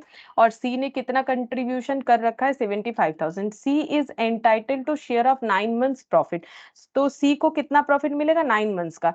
और ये देखो लॉजिकल भी है, 9 मंथ्स का ही मिलेगा, क्यों बताओ, जून में उसने एडमिशन लिया है, तो अगस्त सितंबर अक्टूबर नवंबर दिसंबर जैन फेब, अगस्त सितंबर अक्टूबर नवंबर दिसंबर जैन फेब मार्च, 8 मंथ्स हो रहा है। जुलाई, ओ जुलाई अगस्त सितंबर अक्टूबर नवंबर दिसंबर जैन फेब मार्च, हम जुलाई काउंट नहीं कर रहे थे, पता नहीं क्यों, जो भी हो, तो यहाँ पर 9 मंथ्स हो रहा है, ठीक है। तो इसलिए सी को 9 मंथ्स का ही मिलेगा। अगर ये लाइन हमें नहीं बताता तो भी प्रॉफिट डिस्ट्रीब्यूशन में सी को तो 9 मंथ्स का ही मिलेगा, क्योंकि सी ने एडमिशन ही जून को लिया है। तो जुलाई अगस्त सितंबर अक्टूबर नवंबर दिसंबर जैन फेब मार्च, न्यू प्रॉफिट शेयरिंग रेशियो बन रहा है 1:1:1। फिर से इनका कैपिटल, इसका मतलब क्या हो जाएगा, 1:1:1 हो जाएगा। मतलब कैपिटल तो प्रोपोर्शनेट वे में ये लोग रखते हैं, ये इनके बिजनेस का रूल्स है। तो पहले अगर सी बिजनेस में 75,000 कैपिटल लेके आ रहा है और इनका कैपिटल प्रोपोर्शनेट होता है, इन एबीसी इनका जो फर्म है इनमें कैपिटल ये प्रोपोर्शनेट वे यानी प्रॉफिट शेयरिंग रेशियो में रखते हैं, तो मुझे बोल सकते हो बी और सी, ए और बी का कैपिटल कितना होगा। अगर सी 75,000 ला रहा है, हाँ 75,000। हाँ, सबका ही 75,000 करके होगा, क्योंकि 1:1:1 का मतलब क्या हो जाएगा, सबका 75,000 करके होगा। मतलब सी के एडमिशन के बाद इनका कैपिटल बन जाएगा 75 75 75। क्यों, क्योंकि कैपिटल इनका हमेशा प्रोपोर्शनेट होता है। प्रोपोर्शनेट मतलब प्रॉफिट शेयरिंग रेशियो में, प्रॉफिट शेयरिंग रेशियो क्या है, 1:1:1। तो सी का अगर 75 है तो बाकियों का भी 75 75 होगा।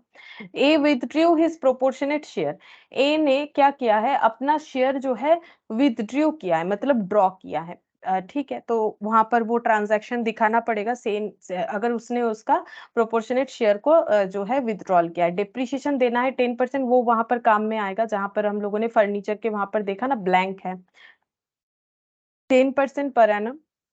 और नया परचेज हुआ है 10,000, may be depreciated for 1/4 of a year. तो जो नया मशीन परचेज हुआ है, सॉरी फर्नीचर परचेज हुआ है, उस पे कितने डिप्रिशिएशन लगेंगे, हमें ना कुछ टाइम पीरियड नहीं बताया, हमें क्या बता दिया है, 1/4 ऑफ द ईयर, मतलब पूरे साल का 1/4 का हमें डिप्रिशिएशन चार्ज करना है। ठीक है, तो जैसा बोला है वैसे ही करेंगे।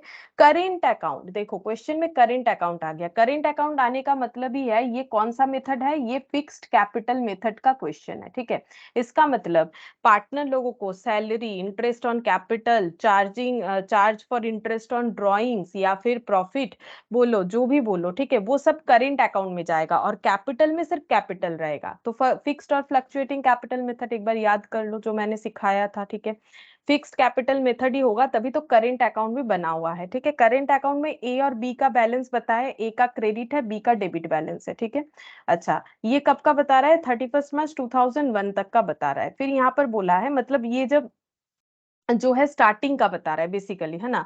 तो हमें 31 मार्च 2002 का क्या बना के देना है, हम लोग को बना के देना है इनका prepare statement of profit, current account of partner and statement of affairs as on 31 March 2002। हमें ये सारी चीज बना के देना पड़ेगा। ठीक है, तो यहाँ पर देखो सबसे पहले हमें क्या प्रिपेयर करके देना है, सबसे पहले हम लोग को प्रिपेयर करके देना है स्टेटमेंट ऑफ प्रॉफिट। तो प्रॉफिट बना के देना है, तो प्रॉफिट हमें कौन से अकाउंट से मिलेगा, क्योंकि ये फिक्स्ड कैपिटल मेथड है तो करेंट अकाउंट से मिलेगा। ठीक है, क्योंकि नॉर्मली कैपिटल अकाउंट अगर फ्लक्चुएटिंग कैपिटल मेथड होता है तो कैपिटल अकाउंट में ही तो सारे चीज लिखा हुआ रहता है, by balance BD capital, by salary, by interest on capital, by remuneration, जो भी होगा, बाई शेयर ऑफ प्रॉफिट, वो कैपिटल में आता है। लेकिन अगर करेंट अकाउंट है तो प्रॉफिट या फिर salary, interest on drawings, interest on capital, जो भी पार्टनर में लेन देन होता है वो करेंट अकाउंट में आता है। तो प्रॉफिट कहाँ से मिलेगा, करेंट अकाउंट से मिलेगा। ठीक है, तो हमें करेंट अकाउंट बना के देना पड़ेगा। ठीक है, और करेंट अकाउंट बनाना है पार्टनर लोगों का भी, जहां पर हम लोग इंडिविजुअल करेंट अकाउंट बनाएंगे पार्टनर का, ऐसे जैसे पार्टनर कैपिटल बनाते हैं ना, दोनों साइड ए बी सी ऐसे करके। ठीक है, यहाँ पर पार्टनर का करेंट अकाउंट बनाएंगे इंडिविजुअली, और एक स्टेटमेंट ऑफ अफेयर्स भी हमें बना के दिखाने के लिए बोला गया है। ठीक है, तो हम लोग ये सारे पॉइंट को यहाँ पर हमें कंप्लीट करना पड़ेगा। ठीक है, तो सबसे पहले हम लोग क्या बना सकते हैं, सबसे पहले ना हम लोग अपना स्टेटमेंट ऑफ अफेयर्स जैसे बनाते हैं वही बनाएंगे। ठीक है, उससे हमें एक एक इंफॉर्मेशन मिलता जाएगा। तो सबसे पहले ये ऊपर के इंफॉर्मेशन को लेके हम लोग बनाएंगे स्टेटमेंट ऑफ अफेयर्स। तो यहाँ पर लिखते हैं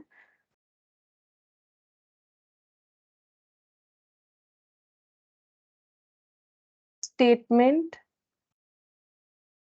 of affairs as on 31st March 2001 and 31st March 2002.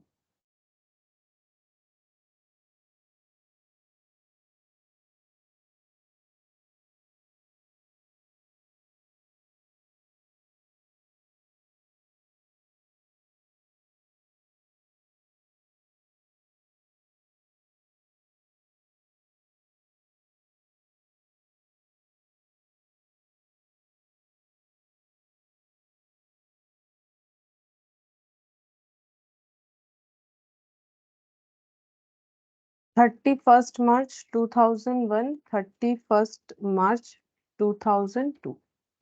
Asset liabilities. 31st March 2001, 31st of March 2002. अच्छा, सबसे पहले है फर्नीचर। फर्नीचर जो डेटा है वो पहले लिख लेंगे। 1,20,000 यहाँ पर ब्लैंक है, इधर ब्लैंक है, ठीक है। एडवांस 70-50।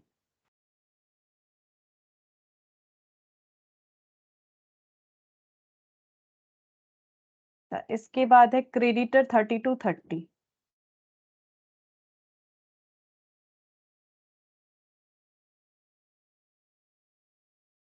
इसके बाद है डेटर 40-45।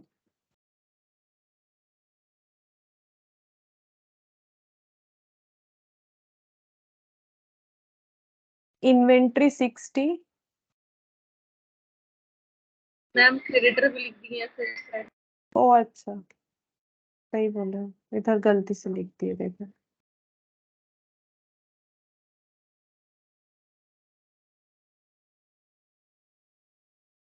इसको ऊपर लिखते हैं, नीचे डेटा मिलेगा तो फिर प्रॉब्लम होगा। क्रेडिटर को गलती से इधर लिख रहे हैं। अच्छा, क्रेडिटर है 30-30।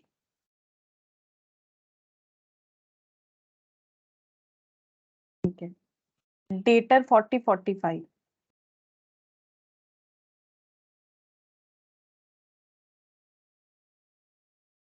अच्छा, डेटर के बाद inventory 60।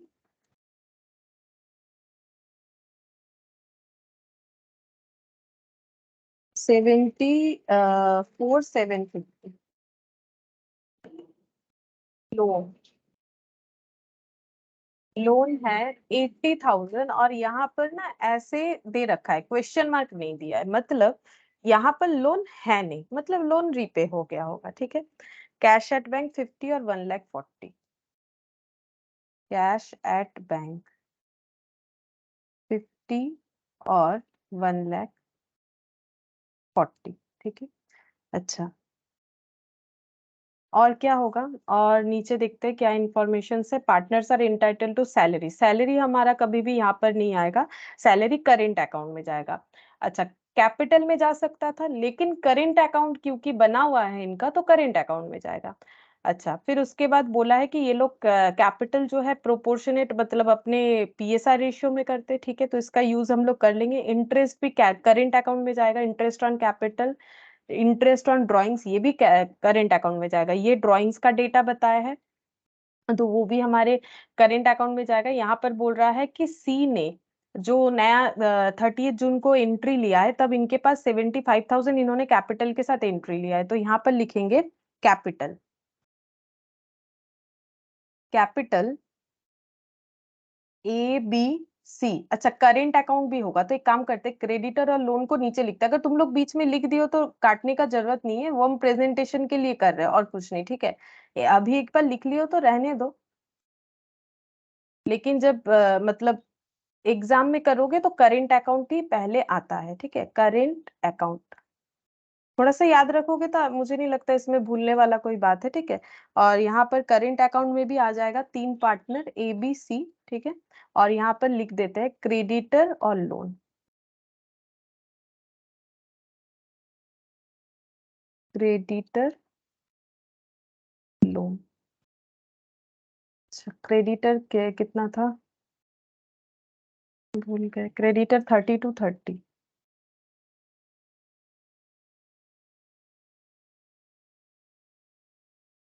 Loan 80,000।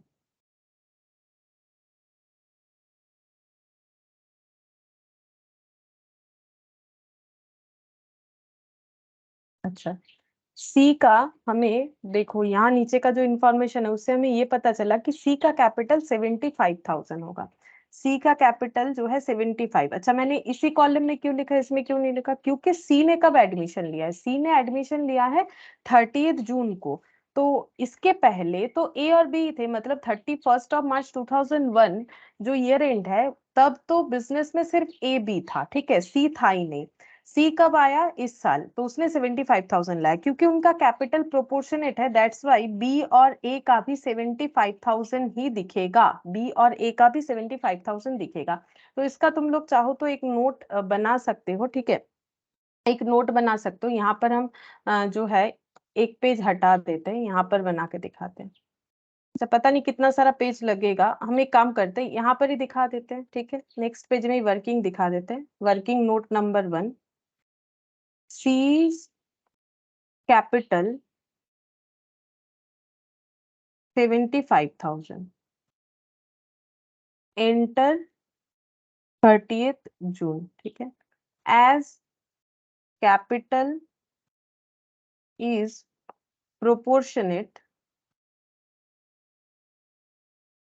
and PSR after C's admission, ये समझने के लिए लिखवा रहे हैं, ठीक है, is 1:1:1, so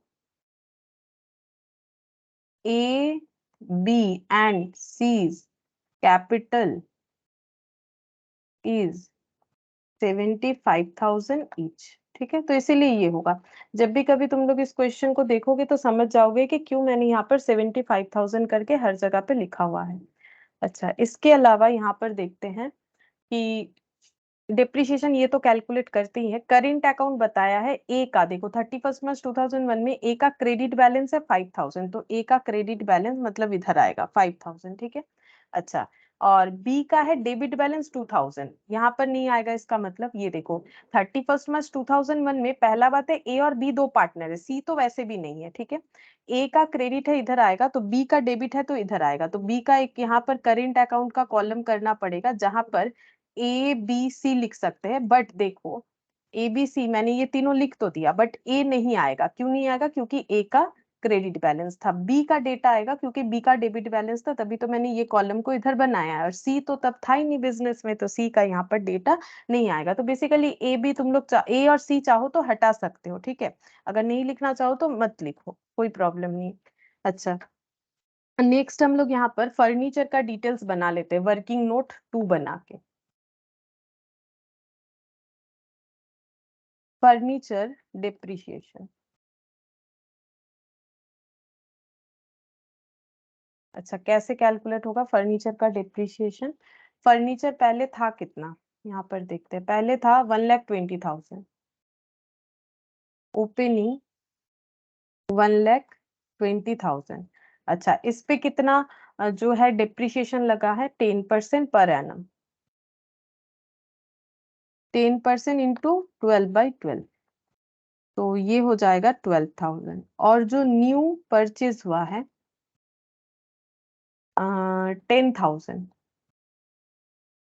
इसको 1/4 टाइम पीरियड बताए, 1/4 ऑफ ईयर करके जो है 10% ही रहेगा, उसमें कोई चेंजेस नहीं बोला है। 1/4 ईयर के लिए डिप्रिशिएशन करना पड़ेगा, ठीक है, तो कितना हो जाएगा?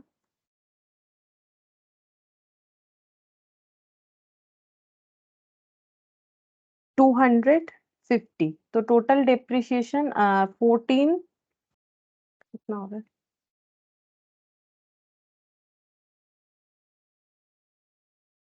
12,250 हो रहा है, ठीक है। अच्छा, तो ये डिप्रिशिएशन हो गया, तो बैलेंस कितना होगा फर्नीचर का? फर्नीचर का बैलेंस कितना होगा? फर्नीचर कितना था? 1,20,000 प्लस 10,000 माइनस 12,250, ये हमें वहां लिखना पड़ेगा ना, तो हम यहाँ पर चेक कर ले रहे हैं।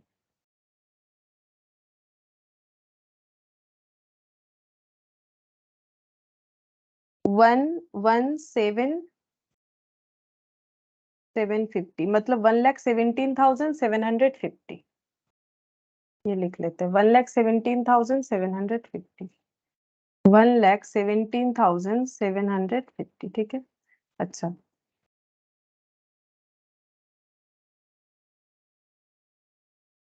अब हम लोग क्या करेंगे, ये देखो ये वाला कॉलम मतलब 31 मार्च 2001 देखोगे तो ये पूरा कंप्लीट है। फर्नीचर लिखा हुआ है, एडवांस लिखा हुआ है, debtor, inventory, cash, current account नहीं होगा कंफर्म है, बी का लिख लिया, सी का भी नहीं होगा कंफर्म है। तो इधर हम लोग पूरा टोटल कर सकते हैं क्योंकि देखो हम लोगों ने सारे इंफॉर्मेशन रीड कर लिए, जो भी पुट कर सकते थे स्टेटमेंट ऑफ अफेयर्स में वो भी कर दिया। तो यहाँ पर हो गया 1,20,000 plus 70,000 plus 40,000 plus 60,000 plus 50,000 plus 2,000। तो ये हो रहा है 3,42,000। एक बार चेक कर लो हाँ सही हो रहा है कि 3,42,000 माइनस 3280 और 5,000 तो ये आ रहा है 2,25,000। तो 2,25,000 जो कैपिटल का बैलेंस आ रहा है वो ए और बी का आ रहा होगा ठीक है। ए और बी दोनों का मिला के 2,25,000 आ रहा है। मुझे बता सकते हो ए और बी का इंडिविजुअली कितना आएगा, क्योंकि हमें पता है कि इनका कैपिटल प्रोपोर्शनेट होता है। तो मुझे बोल सकते हो ए और बी का कितना होगा, जो उनका प्रॉफिट शेयरिंग रेशियो है उस पे होगा ना। बताओ प्रॉफिट शेयरिंग रेशियो पे बताओ कितना होगा। कैपिटल हम लोग निकाल रहे हैं, कैपिटल ऐसे लिखेंगे, combined capital of A and B as on 31 March 2001 is 2,25,000। ये हम लोगों ने कैसे निकाला है, बैलेंस करके निकाला है। ये मैंने रुपीज लिखा है ठीक है, बैलेंस करके निकाला है। तो 2,25,000 में ए का कितना है और बी का कितना है बताओ, उनका प्रीवियस रेशियो के हिसाब से। हाँ बोलो। 50 और 75। हाँ 1,50,000 और 75,000 सही बात है। 1,50,000 और 75,000 2:1 में डिस्ट्रीब्यूट करना है, 2/3 और 1/3।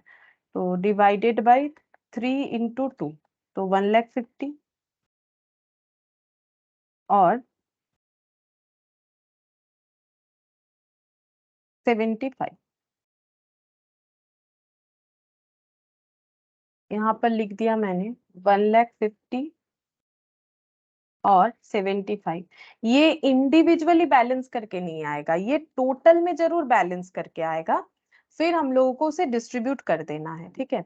अच्छा ये तो बन गया। अच्छा अब हम लोग क्या कर सकते हैं, अब हम लोग को देखना पड़ेगा कि हम लोग का करेंट अकाउंट का क्या बैलेंस आएगा। क्योंकि देखो अगर हम लोग इधर चेक करें, इधर अगर एक बार चेक करें तो हम लोग एक चीज देख सकते हैं कि यहाँ पर हम लोग का फर्नीचर भी आ गया है, एडवांस मतलब ये वाला, डेटर आ गया, inventory, cash at bank. Current account जो है ए का यहाँ पर डेबिट था। अच्छा नेक्स्ट ईयर में ए का डेबिट होगा कि क्रेडिट होगा, तो इसके लिए हमें करेंट अकाउंट ओपन करना चाहिए ठीक है। बाकी बेसिकली देखो यहाँ पर हमें क्लोजिंग में करेंट अकाउंट किसी का कुछ बताया है क्या, नहीं। हमें क्या करना पड़ेगा ना, टोटल में करेंट अकाउंट निकाल के दिखाना पड़ेगा ठीक है। नॉर्मली करेंट अकाउंट कुछ नहीं बोलता है तो हमारा क्रेडिट बैलेंस ही आता है ना, हम लोग कैपिटल इधर थोड़ी ना ढूंढेंगे, बैलेंस हमेशा इधर ही ढूंढेंगे ठीक है। तो इसका मतलब ये सब हम लोग का जो है ब्लैंक रहेगा। यहाँ पर हम लोग टोटल करके निकाल सकते हैं कि टोटल ऑफ करेंट अकाउंट कितना आएगा। तो एक बार चेक करके देखो कि टोटल ऑफ करेंट अकाउंट कितना आ रहा है। ये देखो 1,17,750 प्लस 50,000 प्लस 45,000 प्लस 74,750 प्लस 1,40,000 4,27,500 ठीक है। 4,27,500 ये तो टोटल हो चुका है। 3,42,000 माइनस 75 मतलब माइनस 75 और 75 और 30,000 तो 1,72,500 ये यहाँ का टोटल आ रहा है ठीक है। तो यहाँ पर लिखते हैं working note number 4, working note number 4 combine current account of A and B and C is ₹1,70,000 to 500। लेकिन हमें क्या करना है, हमें इंडिविजुअली कैपिटल करेंट अकाउंट का बैलेंस जो है यहाँ पर पुट करना है। ठीक है, हम लोग कैसे कंफर्म हुए कि इधर नहीं आएगा? देखो, इसका 2-3 रीजन है। पहला बात है कि करेंट अकाउंट जो है वो हम लोगों का यहाँ पर दिख रहा है कि करेंट अकाउंट का वैल्यू बढ़ेगा। क्यों? क्योंकि पार्टनर को क्या मिल रहा है? पार्टनर को जो है सैलरी मिल रहा है, किसी पार्टनर को जो है इंटरेस्ट ऑन कैपिटल मिल रहा है, ड्रॉइंग्स देना पड़ रहा है, तो इधर ही बैलेंस आना चाहिए। ठीक है, और वैसे भी ये जो आइटम है ये क्रेडिट आइटम है, जब तक नहीं बोलेगा तो हम लोग इसे डेबिट थोड़ी ना मानेंगे। ठीक है, तो यहाँ पर ऐसे हो रहा है, तो ये ऐसे मैंने यहाँ पर कर दिया, ये टोटल मिल रहा है। लेकिन यहाँ पर प्रॉब्लम सेम वैसा ही है कि हम लोग जो है उसे लिख नहीं सकते हैं। ठीक है, क्यों लिख नहीं सकते? क्योंकि हमें इंडिविजुअली लिख के दिखाना पड़ेगा कि कितना होगा। ठीक है, तो चलो हम लोग इंडिविजुअली कैलकुलेट करके देखते हैं कि कितना होगा। उसके लिए हम लोग बनाएंगे करेंट अकाउंट। ठीक है, करेंट अकाउंट बनाएंगे, तो यहाँ पर बनाते हैं करेंट अकाउंट।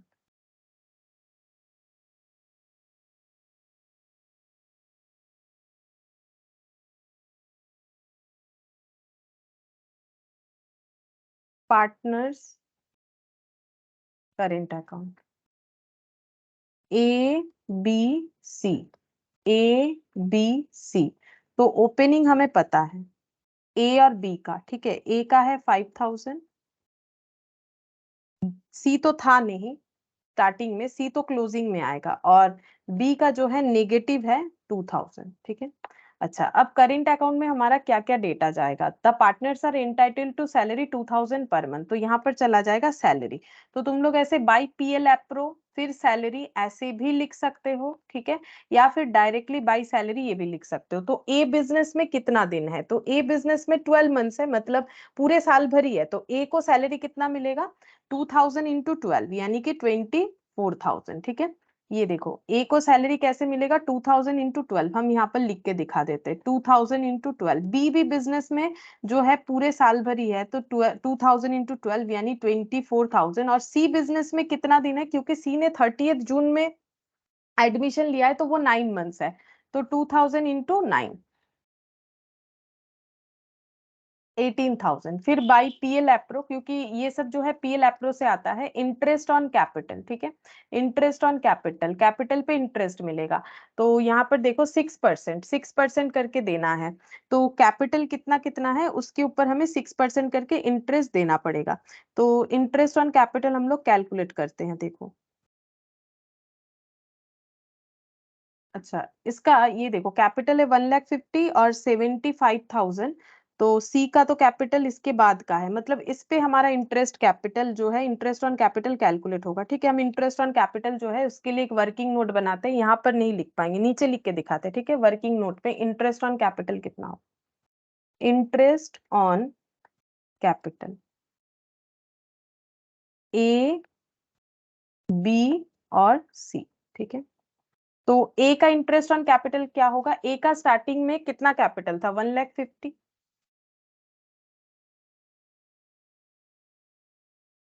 ठीक है, मतलब देखो हम लोग कौन से ईयर का कैलकुलेट करें? इस साल का कैलकुलेट करें, इस साल का करेंट अकाउंट बनाएंगे ना।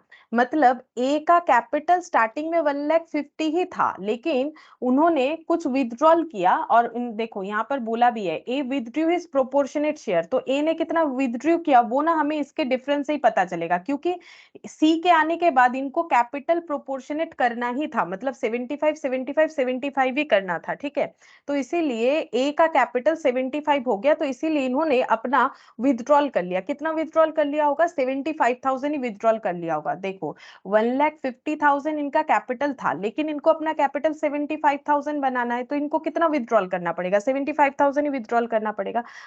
अगर अभी हम लोग कैपिटल पे इंटरेस्ट कैलकुलेट कर रहे हैं, तो वो कैसे होगा? वो पूरे साल भर का होगा। सोच के देखो, 1 अप्रैल से 31 मार्च तक का होगा, मतलब 31 मार्च 2002, 1 अप्रैल 2001 से लेके। तो जो ए का सिचुएशन हो रहा है, ए का सिचुएशन कुछ ऐसा हो रहा है, ए का कैपिटल 30 जून तक 1,50,000 रहा होगा, ठीक है। और जैसे ही 30 जून में सी ने एडमिशन ले लिया, तब ए ने अपना कैपिटल में से 75,000 विथड्रॉल कर लिया, तो 75,000 बन गया, ठीक है। इसका मतलब ए को 1 अप्रैल से 30 जून तक इतने अमाउंट ऑफ कैपिटल पे इंटरेस्ट मिलेगा, और उसके 9 मंथ्स तक इतने अमाउंट पे इंटरेस्ट मिलेगा। तो ये 3 मंथ्स हो गया, ये पूरा 12 है, ये 9 है, तो ये 3 हो जाएगा। इसीलिए ए के कैपिटल का इंटरेस्ट हम लोग 1,50,000 पे 3 मंथ्स निकालेंगे, क्योंकि ये क्लोजिंग मतलब इस साल का ओपनिंग हो जाएगा, और बाकी 75,000 पे 9 मंथ्स का निकालेंगे, ठीक है। तो ये देखो हम यहाँ पर करके दिखा देते हैं, तुम लोग चाहो तो जो पॉइंट मैंने भी दिखाया उसको ड्रॉ कर सकते हो, ठीक है। तो ए का हो जाएगा 1,50,000 पे 3 मंथ्स का होगा, ठीक है। सी के एडमिशन के पहले, क्योंकि उनका कैपिटल अलग था, और इंटरेस्ट रेट जो है वो है 10 या 6 ऐसा कुछ था, 6%, ठीक है। तो 6%, और बाकी 75,000 पे 9/12 करके 6%, ये कैलकुलेट करना पड़ेगा। तो इंटरेस्ट ऑन कैपिटल मिल जाएगा। यहाँ पर इतना सारा चीज तो नहीं कैलकुलेट कर सकते थे। अच्छा, बी का देखो, जब ईयर स्टार्ट हुआ तो बी का कैपिटल कितना था, बी का ना पहले भी 75 था, उसके बाद भी 75 था, तो बी को ना तो कुछ एडिशन करना पड़ा, ना तो कुछ विथड्रॉल करना पड़ा। तो बी का 75,000 जो कैपिटल है उस पे पूरा 12/12 मंथ 6% करके इंटरेस्ट मिलेगा। और सी का जो 75,000 है, सी ने क्योंकि 30 जून में एडमिशन लिया है, तो इसीलिए उनका 9 मंथ्स का इंटरेस्ट लगेगा, ठीक है। इनका इसीलिए हो रहा है क्योंकि इनका 30 जून से 31 मार्च तक काउंट हो रहा है, ठीक है। इनका कब से काउंट हो रहा है, इनका 1 अप्रैल से 31 मार्च तक का काउंट हो रहा है। इनका कब से कब काउंट हो रहा है, ये कैपिटल के लिए 1 अप्रैल से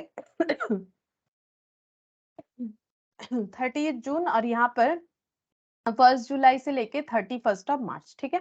ये डेट लिख दिया, अब तो कोई परेशानी नहीं होना चाहिए। तो 1,50,000 इंटू 3/12 इंटू 6%, 2250, और 75,000 इंटू 9/12 इंटू 6%, 3375। तो इसका टोटल लगा लेते हैं, 2250, 5625। अच्छा, ये जो है ये और ये अमाउंट सेम है, तो इसका भी 3375 निकल के आएगा, और इसका हो गया 6%, 75,000 इंटू 6%, तो ये हो गया 4500, ठीक है। अब हम लोग क्या करेंगे, करेंट अकाउंट में ये डेटा को लिख देंगे, ठीक है। इंटरेस्ट ऑन कैपिटल 5625, 4,500 और 3375, 4,500 और 3375। अच्छा, और क्या मिलेगा, और इनको मिलेगा, इनको देना पड़ेगा to PL appro interest on drawings, interest on drawings. अच्छा, ड्रॉइंग्स पे जो इंटरेस्ट होगा वो भी हमें ना कैलकुलेट करना पड़ेगा, यहाँ पर कैलकुलेट करके देखते हैं। इंटरेस्ट ऑन ड्रॉइंग्स चेक करके देखते कितना कितना होगा, ए बी और सी। यहाँ पर ना डिटेल्स दे दिया था कि कितना कितना ड्रॉ हुआ है। तो ए ने ड्रॉ किया है अप्रैल में 2000, ठीक है। तो ए का हो जाएगा, पहले ए का लिखते हैं, 2000 ड्रॉ किया है अप्रैल में, 30 अप्रैल को। तो अप्रैल के बाद से मई जून जुलाई अगस्त सितंबर अक्टूबर नवंबर दिसंबर जैन फेब मार्च, 11 मंथ्स, 11/12 इंटू कितना हो जाएगा, इंटरेस्ट ऑन ड्रॉइंग्स 10%, ठीक है, ये वाले इंटरेस्ट पे। अच्छा, इसके बाद ए का ही पहले देख लेते हैं, फिर जून 30 को 4000, ठीक है। तो यहाँ पर हो जाएगा, ये डेट लिख लेते हैं, ठीक है। डेट है 30 अप्रैल, ये वाला है 30 अप्रैल। इसके बाद है 30 जून, तो 30 जून को हुआ है 4000, तो जून के बाद से काउंट करेंगे, जुलाई अगस्त सितंबर अक्टूबर नवंबर दिसंबर जैन फेब मार्च, 9 मंथ्स। और एक डेटा है 2031 दिसंबर को, तो 31 दिसंबर, तो दिसंबर के बाद जैन फेब मार्च, 3 मंथ्स, 10%। तो यहाँ पर ए का कैलकुलेट होके आ जाएगा। तो 2000 इंटू 11/12 इंटू 10%,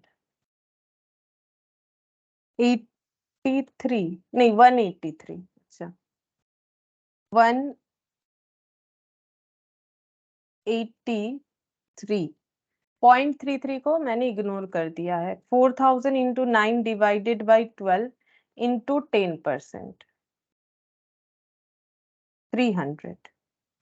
अच्छा, ये हो गया 2000 डिवाइडेड बाई 2000 डिवाइडेड बाई 4, 3/12 यानी 4 इंटू 10%, मतलब 50 होगा शायद, हाँ 50। तो टोटल हो गया 533। ठीक है, तो ए का इंटरेस्ट ऑन ड्राइंग्स हो गया 533। बी का कैलकुलेट करेंगे। बी का यहाँ पर दे दिया है, बी का 31 मई को, तो पहला हो जाएगा 31 मई।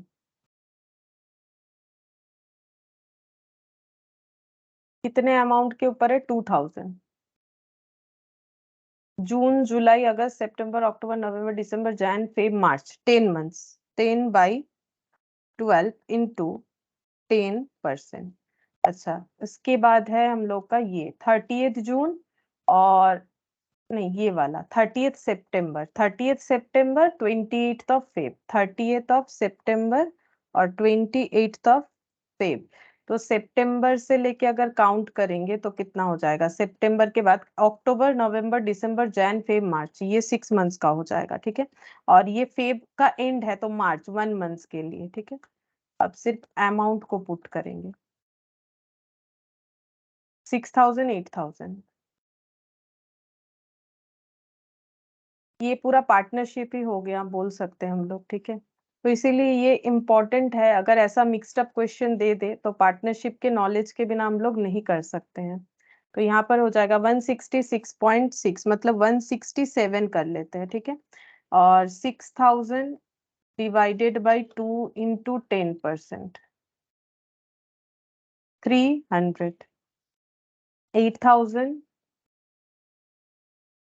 Into 10 divided by 100 divided by 12, 66 point ऐसा कुछ आ रहा होगा। हाँ, 66.6 मतलब 67।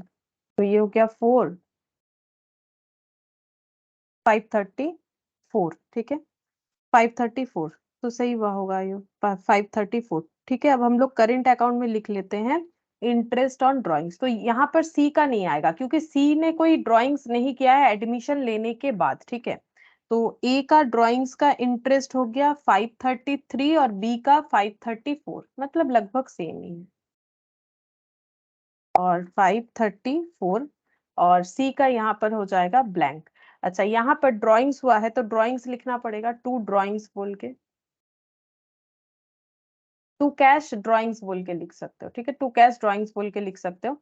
ड्राइंग्स कितना कितना हुआ है तो टोटल करना पड़ेगा। ठीक है, 2000, 4000, 6, 7, 8000। ठीक है, टोटल ड्राइंग्स का अमाउंट हो जाएगा 8000 ए का। बी का कितना हो जाएगा? 6, 7, 8, 8, 8, 16000। ठीक है, 16000 सी ने कोई ड्राइंग्स नहीं किया है एडमिशन लेने के बाद। ठीक है, अच्छा, अब और क्या मिलना चाहिए इन्हें? शेयर ऑफ प्रॉफिट मिलना चाहिए। ठीक है, तो बाई पीएल एप्रो यहाँ पर लिखेंगे शेयर ऑफ प्रॉफिट। जैसे ही हम लोग शेयर ऑफ प्रॉफिट यहाँ पुट कर देंगे और इसको टोटल करेंगे तो यहाँ पर हमें करेंट अकाउंट का क्लोजिंग बैलेंस जो है वो मिल जाएगा, जो हम लोग यूज कर पाएंगे। ठीक है, अच्छा, प्रॉफिट निकालने के लिए हम लोग क्या करेंगे? प्रॉफिट निकालने के लिए हम लोग यहाँ पर पीएल एप्रोप्रिएशन अकाउंट जो है वो बना सकते हैं। ठीक है, तो ये देखो यहाँ पर हम लोग क्या बनाएंगे?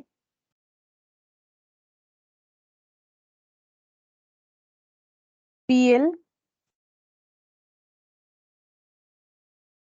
एप्रोप्रिएशन,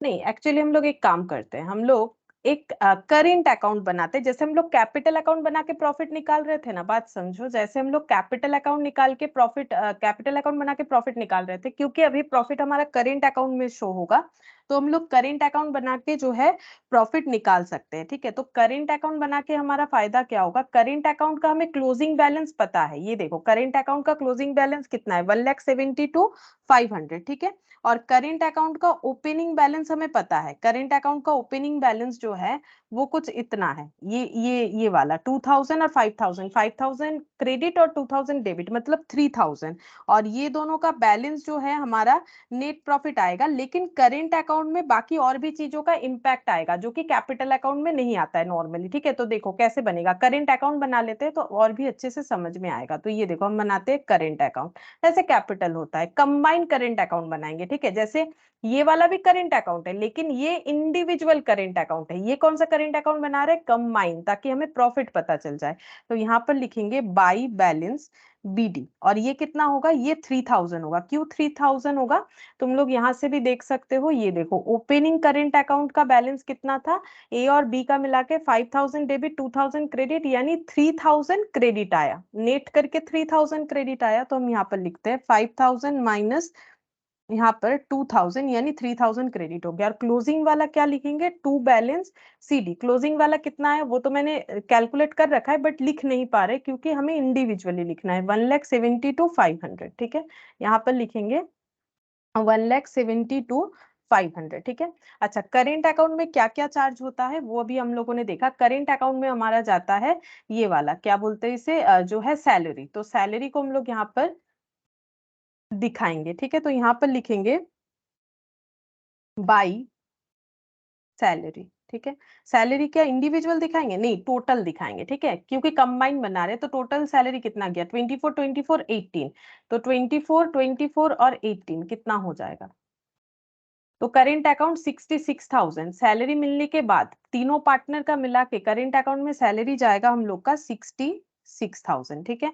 अच्छा, और क्या जाएगा, इंटरेस्ट ऑन कैपिटल, क्रेडिट होगा ना, ये सब क्रेडिट आइटम है। Interest on capital, interest on capital तीनों का मिला के कितना हो रहा है, 56254500, 56254500 प्लस 3375 13,500। ये सब हम लोग इसीलिए लिख रहे हैं क्योंकि फिक्स्ड और फ्लक्चुएशन कैपिटल मेथड में क्या बोलता है कि करेंट अकाउंट में ही जो है बाकी सारा आइटम जाता है, ठीक है, वो कैपिटल अकाउंट में नहीं जाता है।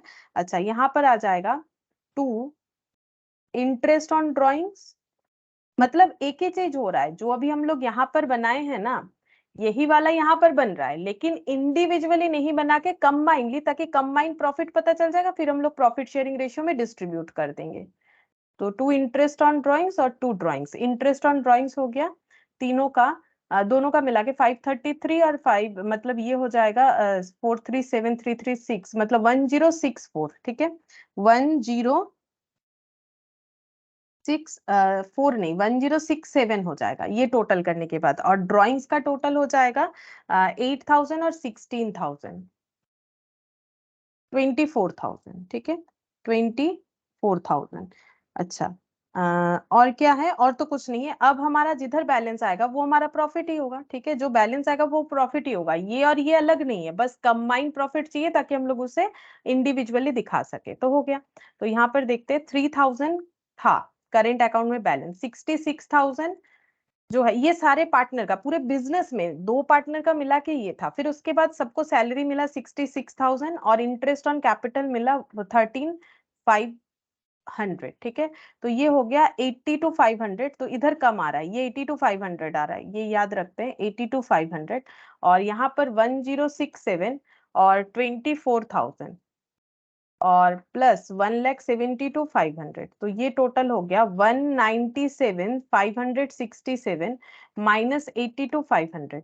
तो यहाँ पर कंबाइनली आ रहा है 1,150,67, तो ये इधर आया। तो इधर आने से क्या हुआ, क्रेडिट हुआ, करेंट अकाउंट क्रेडिट हुआ। कैसे क्रेडिट हुआ, प्रॉफिट मिला, ठीक है। तो बाई पीएल, ठीक है, प्रॉफिट इतना मिला। तो ये 197,567 ये हो गया, प्रॉफिट मिल गया, सिंपल, ठीक है। मतलब ये क्या हुआ, अगर इसको और भी समझना चाहो तो इतना कैपिटल था, सैलरी ऐड हुआ तो कैपिटल मतलब करेंट अकाउंट बढ़ा, कैपिटल मिला तो करेंट अकाउंट बढ़ गया, ठीक है। फिर उसके बाद ये इतना अमाउंट जो है पे हो गया तो कम होगा करेंट अकाउंट, इतना ड्रॉ हो गया तो कम हो गया। कम होने के बाद बैलेंस जो दिख रहा है और जो बैलेंस हमें एक्चुअली गिवन है उसमें डिफरेंस इतने का है। डिफरेंस क्यों आया होगा, प्रॉफिट की वजह से। अब कंबाइनली हमें प्रॉफिट मिल गया। अब इस प्रॉफिट को हम लोग क्या करेंगे, इस अमाउंट ऑफ प्रॉफिट को हम लोग जो है प्रॉफिट शेयरिंग रेशियो में डिस्ट्रीब्यूट कर देंगे, जो कि है 1:1:1, मतलब इक्वली सब में डिस्ट्रीब्यूट हो जाएगा, तो डिवाइडेड बाय 3 कर दो, तो ये वैल्यू निकल के आ रहा है 38,355। ये हम लोग यहाँ पर लिख देंगे, ठीक है, ये हो जाएगा 38।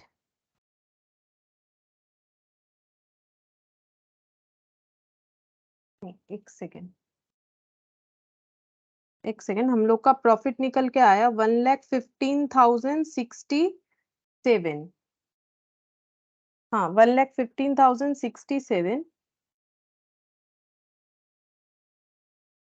बाकी तो सब ठीक ही है, मैंने सब ठीक लिखा है। New profit sharing ratio become 1:1:1। ठीक है, तो ये कुछ इतना ही आना चाहिए, 38,355, 38,356 इतना आ जाएगा। तो चेक करते कितना होगा, 5,000 plus 24,000 plus 5,625 plus 38,356, 72,981 minus 533 minus 8,000, तो 64,448 आ रहा है to balance CD, current account का बैलेंस आएगा। अच्छा, यहाँ पर अच्छा प्रॉफिट को भी ना, अच्छा प्रॉफिट का डिस्ट्रीब्यूशन दिखाना पड़ेगा। एक सेकेंड, थोड़ा सा और एक पॉइंट बाकी है हमारा। ये टोटल प्रॉफिट आ गया, ये ठीक है, लेकिन अब हमें प्रॉफिट का एलोकेशन भी दिखाना पड़ेगा कि एबीसी का कितना होगा, वो दिखाना पड़ेगा। क्यों दिखाना पड़ेगा हम बताते हैं। क्यों हम लोग डायरेक्ट उस अमाउंट को जो है 1:1:1 में नहीं कर सकते, क्योंकि सी ने एकदम ईयर के स्टार्टिंग में जो है एंट्री नहीं लिया है, ठीक है, इसीलिए प्रॉफिट कैसे डिस्ट्रीब्यूट होगा। तो जो टोटल प्रॉफिट आया है 1,15,067, ठीक है, ये प्रॉफिट जो है डायरेक्टली 3 पार्ट में डिवाइड नहीं होगा। क्यों, इस प्रॉफिट को हमें 3 मंथ्स और 9 मंथ्स में डिवाइड करना पड़ेगा। क्यों, क्योंकि 3 मंथ्स जो है ए बी थे पार्टनरशिप फर्म में, और 9 मंथ्स जो है ए बी सी ये तीनों थे, ठीक है, इसीलिए प्रॉफिट का एलोकेशन हमें करके दिखाना पड़ेगा।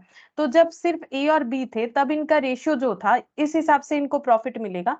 तो जब सिर्फ ए और बी थे तब इनका रेशियो था 2:1, ठीक है, मतलब 2/3 और 1/3 फॉर्मेट में 3 मंथ्स का प्रॉफिट डिस्ट्रीब्यूट होगा। तो पहले 3 मंथ्स का प्रॉफिट होगा कितना वो निकालना पड़ेगा। तो 1,15,000 ये डायरेक्टली नहीं कर सकते ना, गलत हो जाएगा। 1,15,067 डिवाइडेड बाय 12 इंटू 3 करने से पता चलेगा 3 मंथ्स का प्रॉफिट कितना होता है। तो 3 मंथ्स का प्रॉफिट जो है हम दूसरे कलर से यहाँ लिख के दिखाते हैं, 28,767, ठीक है, 28,767 ये 3 मंथ्स का प्रॉफिट है, ठीक है।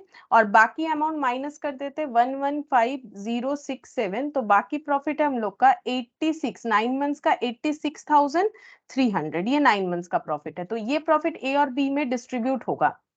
तो 28,767 डिवाइडेड बाय 3 इंटू 2, तो ए को मिलेगा 19,178 और बी को मिलेगा -28,767 9,589, ठीक है। फिर से यहाँ पर ए बी सी का कैलकुलेट करेंगे, ए बी और सी। यहाँ पर 1/3 1/3 1/3 रेशियोज में इनका प्रॉफिट डिस्ट्रीब्यूट होने वाला है, ठीक है। तो 86,300 का 1/3 सबको, ये अमाउंट इक्वली डिस्ट्रीब्यूट होगा। तो ये हो जाएगा कुछ इतना 28,766.6, मतलब 28,767 28,767 28,767, क्योंकि मेरा यहाँ पर 0 आना चाहिए, तो हम क्या करेंगे, यहाँ पर एक 6 लिख देते। क्या इससे 0 आ जाएगा, चेक करते हैं। 28,767 प्लस 28,767 प्लस 28,766, हाँ, तब मेरा 0 आ जाएगा, ठीक है।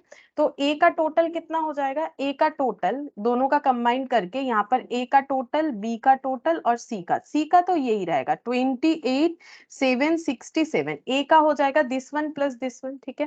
तो 28,767 प्लस 19,178, तो ये होगा 4,7,945, ठीक है, 4,7,945 और 9,589 प्लस 28,767, तो ये हो गया 38,356।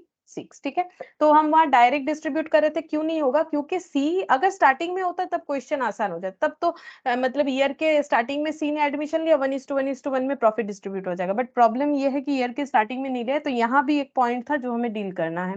तो 47,945 यहाँ पर लिखेंगे, ये नहीं होगा। 47,945। अच्छा, और इसके बाद वाला आ जाएगा 38,356। 38,356 और लास्ट वाला 28,767, या फिर 6 लिया है मैंने शायद, 6 लिया है। ठीक है, ये 6 लिया है मैंने लास्ट वाला। अब ऐड करके हम लोग क्लोजिंग वाला निकाल सकते हैं। तो यहाँ पर हो गया 5,000 plus 24,000 plus 5,625 plus 47,945, 82,570 minus 8,533, 74,000, second check कर लेते हैं, हाँ 74,037। ठीक है, तो 82,570। अच्छा, अब ये वाला टोटल करेंगे, 24,000,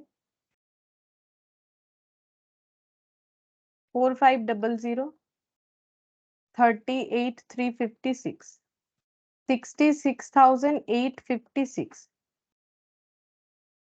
2,000, 16,534, 48,322, 66,856 और 18,000 प्लस 3,375 प्लस 28,766, 50,141। अच्छा, 50,141, 50,141। ठीक है, अब ये वाला डेटा हमें क्या करना पड़ेगा, ये करंट अकाउंट का देखो क्या निकल के आ गया, क्लोजिंग बैलेंस, ये तीनों का टोटल करेंगे तो यही वाला निकल के आएगा, 1,72,500, यही निकल के आना चाहिए। चेक कर लो, क्योंकि वो तो हम लोगों का पहले ही निकला हुआ है, लेकिन हमें इंडिविजुअली नहीं मिल रहा था, तभी तो हमें इतना मेहनत करना पड़ा।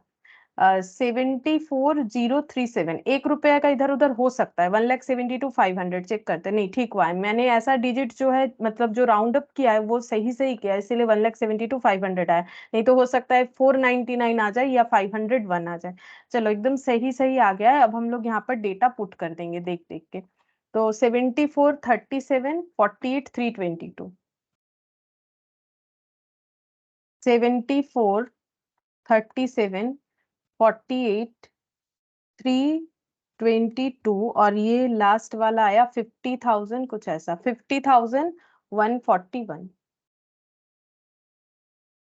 50,141, जो टोटल 1,72,500 आया हुआ है वो यहाँ पर टैली हो जाएगा। तो यहाँ पर टोटल हो जाएगा 427, क्योंकि हम लोगों ने तो ये बैलेंस करके पहले ही निकाला हुआ है, 427,500। ठीक है, तो ये बन गया।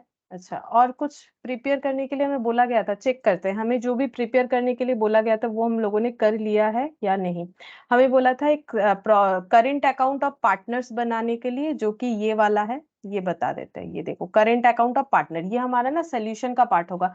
तो इतना सारा चीज था तो मैंने लाइन बाय लाइन कर दिया, बट अभी तो तुम लोग समझ गए हो। तो इसका वर्किंग नोट ये है, वर्किंग नोट लगातार होना चाहिए, ये सोल्यूशन, ये सब वर्किंग नोट है। ठीक है, ये सब वर्किंग नोट है।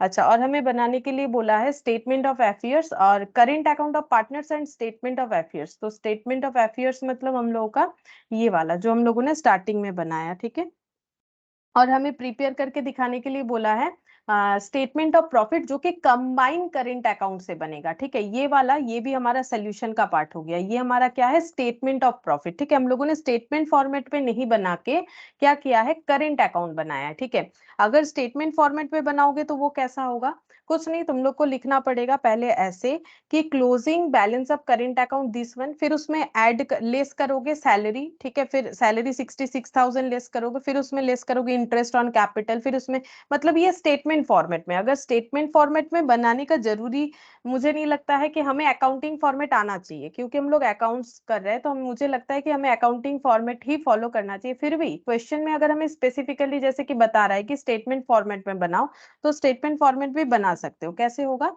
ऐसे हो जाएगा। हम एक हिंट्स दे देते हैं, देखो, current account as on 31 March 2002, मतलब हम लोग क्लोजिंग से स्टार्ट करेंगे, ठीक है। Closing balance of current account इतना है, फिर यहाँ पर क्या करेंगे, लेस कर देंगे सैलरी। हम टोटल में लिख रहे हैं, तुम लोग ए बी सी तीनों का इंडिविजुअल लिख के फिर इसका टोटल जो है यहाँ पर कर सकते हो। तो सैलरी लेस क्यों करें? क्योंकि हम लोग जो है क्लोजिंग बैलेंस से स्टार्ट कर रहे हैं, ठीक है। क्लोजिंग बैलेंस से जब स्टेटमेंट फॉर्मेट में किया जाता है तो क्लोजिंग बैलेंस से स्टार्ट किया जाता है। तो क्लोजिंग बैलेंस से हम लोग ओपनिंग में आना चाहते हैं, और ओपनिंग हमें पता है, तो क्लोजिंग बैलेंस से हम लोग जो है, जो हमारा ये 1,72,500 कैसे बना होगा, उसमें सैलरी ऐड हुआ होगा तो वो लेस कर देंगे, और हम लोग ये पता करेंगे कि ओपनिंग के साथ डिफरेंस कितना आ रहा है, तो सैलरी लेस कर देंगे तो हमें ये पता चलेगा कि सैलरी अगर नहीं ऐड होता तो कितना होता।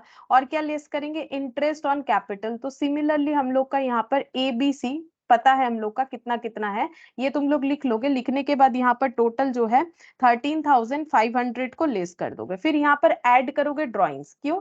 क्योंकि ड्रॉइंग्स जो है वो ड्रॉ किया गया है, अगर ड्रॉ नहीं होता, ठीक है, अगर ड्रॉ नहीं होता तो हम लोग का जो बैलेंस है वो कितना दिखता। तो 2 जन का ड्राइंग्स था, दैट इज 24,000 आ रहा था, ठीक है, ये ऐड हो जाएगा। और क्या जाएगा? इंटरेस्ट ऑन ड्राइंग्स, ये भी क्या हो जाएगा? ऐड हो जाएगा, क्योंकि हम लोग क्लोजिंग वाला ले रहे हैं। बात को समझो, ठीक है, हम समझा देते हैं और एक बार, ठीक है। Interest on drawings A B दोनों का होगा, और दोनों का टोटल करके आ रहा है 1067, और अगर ये सारी चीजों को तुम लोग एडजस्ट करोगे तो बैलेंस निकल के आएगा 11867, जो कि हमारा ओपनिंग कैपिटल दिखा रहा है, ठीक है, लेकिन गिवन कुछ और है, ठीक है। जबकि हमारा गिवन ओपनिंग कैपिटल है, लेस करेंगे गिवन ओपनिंग करेंट अकाउंट, ठीक है, ये करेंट अकाउंट लिख देंगे, करेंट अकाउंट बैलेंस, ठीक है। ये एक्चुअली क्या निकल के आया, कैपिटल मत लिखते हैं, इससे लिख देते हैं opening current account. Opening current account निकाला हम लोगों ने, ठीक है। कैसे करके निकाला? क्लोजिंग करेंट अकाउंट कैसे बना होगा, कुछ चीज आइडिया लेस होके।